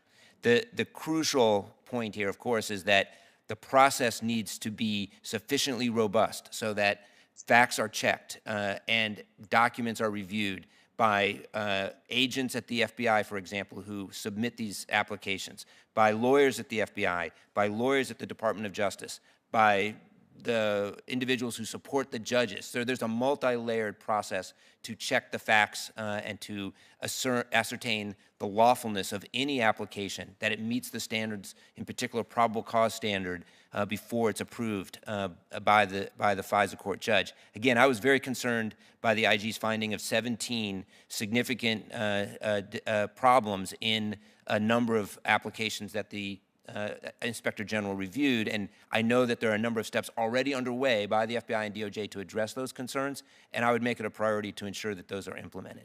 Thank you. And Mr. Olsen, you will take personal responsibility for ensuring that all applications to the FISC are factual and accurate?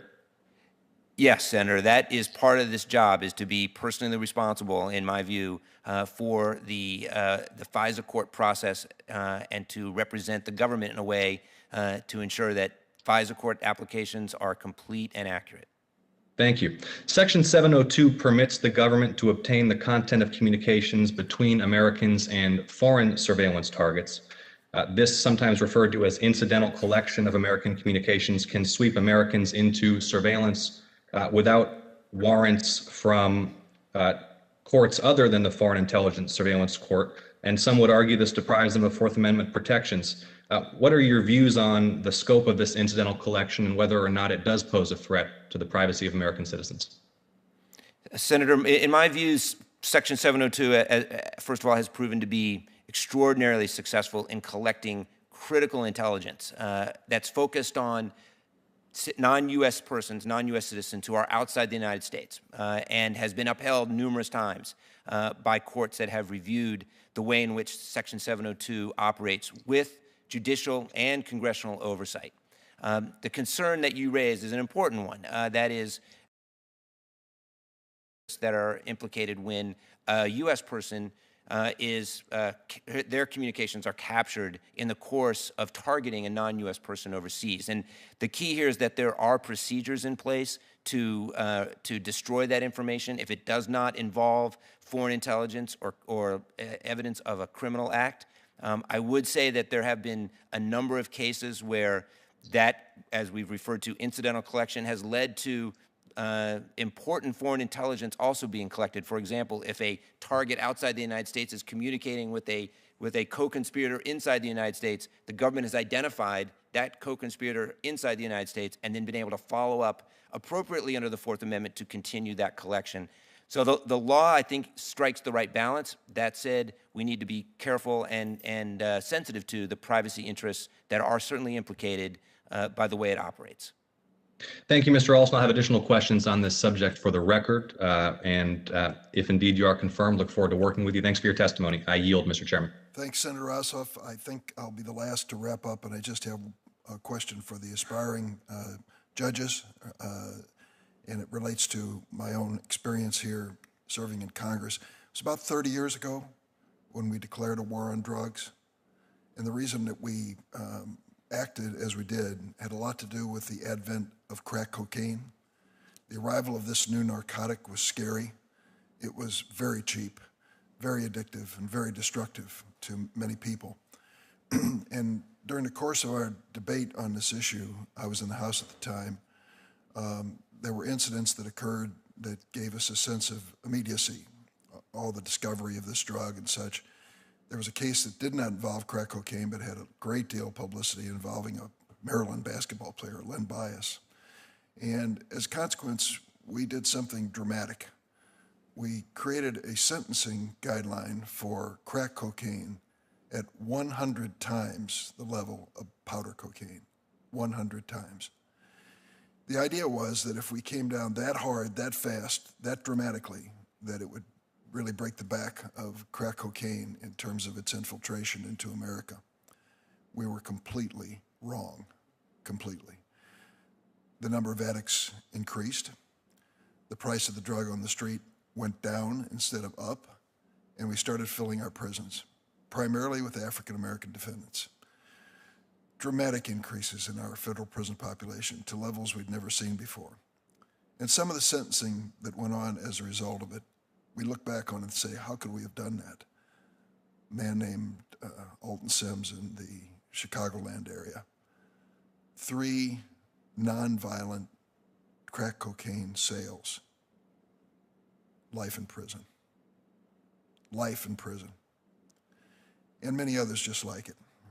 They went way beyond any deterrent effect and really reflected our desperation to bring this under control.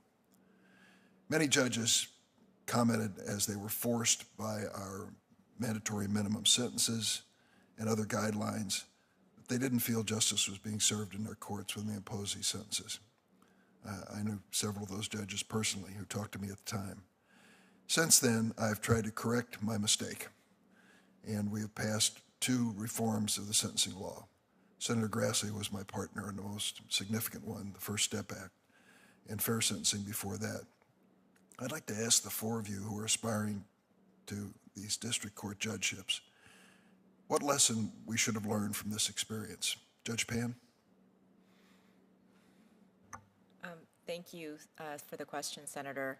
I think that you raise a question of deep significance that affects many people. And the lesson that I've learned from what you've just said is that the legislature can learn from mistakes and seek to correct them through the legislative process. And I think that's a very positive thing for the legislature to undertake.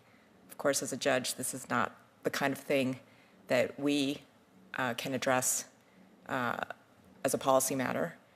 But I think sentencing considerations before judges are done on a case-by-case individual basis, and we are required to look at the facts of each case. But from a judge's perspective, I think that making the sentencing guidelines no longer mandatory and now voluntary is another thing that's been helpful in this regard. But there are sentencing enhancements that are suggested by the government in many cases. That's a discretionary decision by the judge. Yes, and of course, as a judge, performing the function of sentencing, which is so important because the liberty of another person is at stake, a judge must consider all of the relevant factors, including the requests of the government, and weigh all of that under the totality of the circumstances. Judge Williams? Senator, my understanding of how, as a judge, if confirmed as a district court judge to deal with it, is informed by my handling of some misdemeanor cases, squarely not on point with addressing the crack cocaine issue. As I agree with Judge Pan, that's an issue for the legislature. What we have learned, what we learn and know as judges, is that we have guidelines to follow. 3553A allows judges to interact with a very, very seasoned and skilled probation office that helps inform and supply us with the information necessary for us to work through those guidelines on individual cases. So I've done that in misdemeanor cases for individuals charged with crimes, and should I be confirmed, I look forward to working with our many talented probation officers as I work through the Sentencing Act in the role of sentencing as a district court judge. Judge Merriam? Thank you, Senator.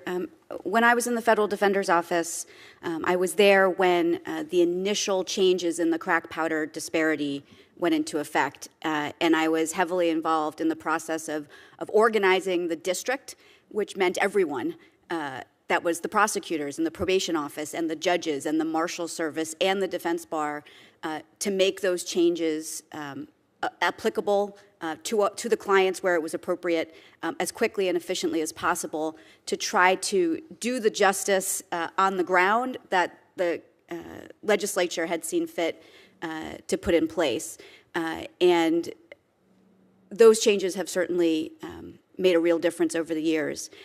But at the end of the day, we're bound now, other than by the mandatory minimums, by 3553A, which is, as Judge Williams referenced, very broadly encompassing the kinds of factors and the kinds of considerations a judge can take into account.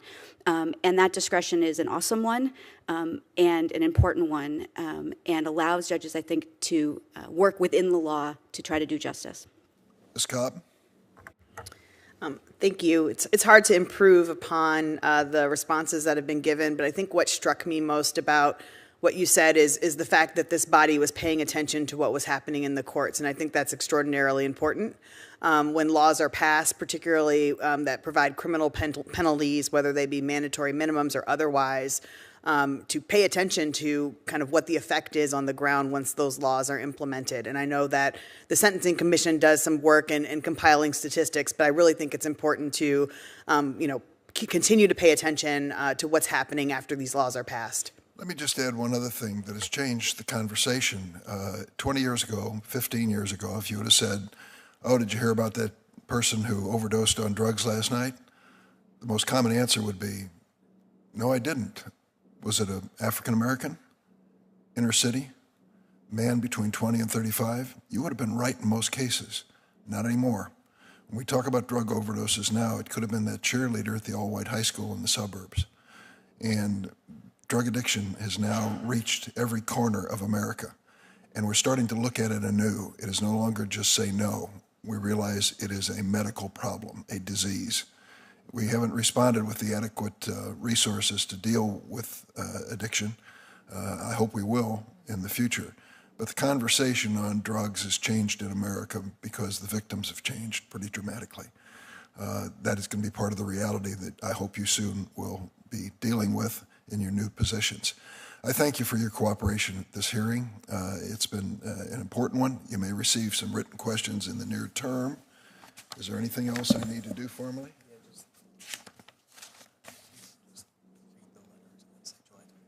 Wants me to read it, make sure you understand this. Questions for the record will be due to the nominees by 5 p.m. on Wednesday, July 21st. The record will remain open until that time to submit letters and similar materials. And with that, the hearing is adjourned. Thank you all very much.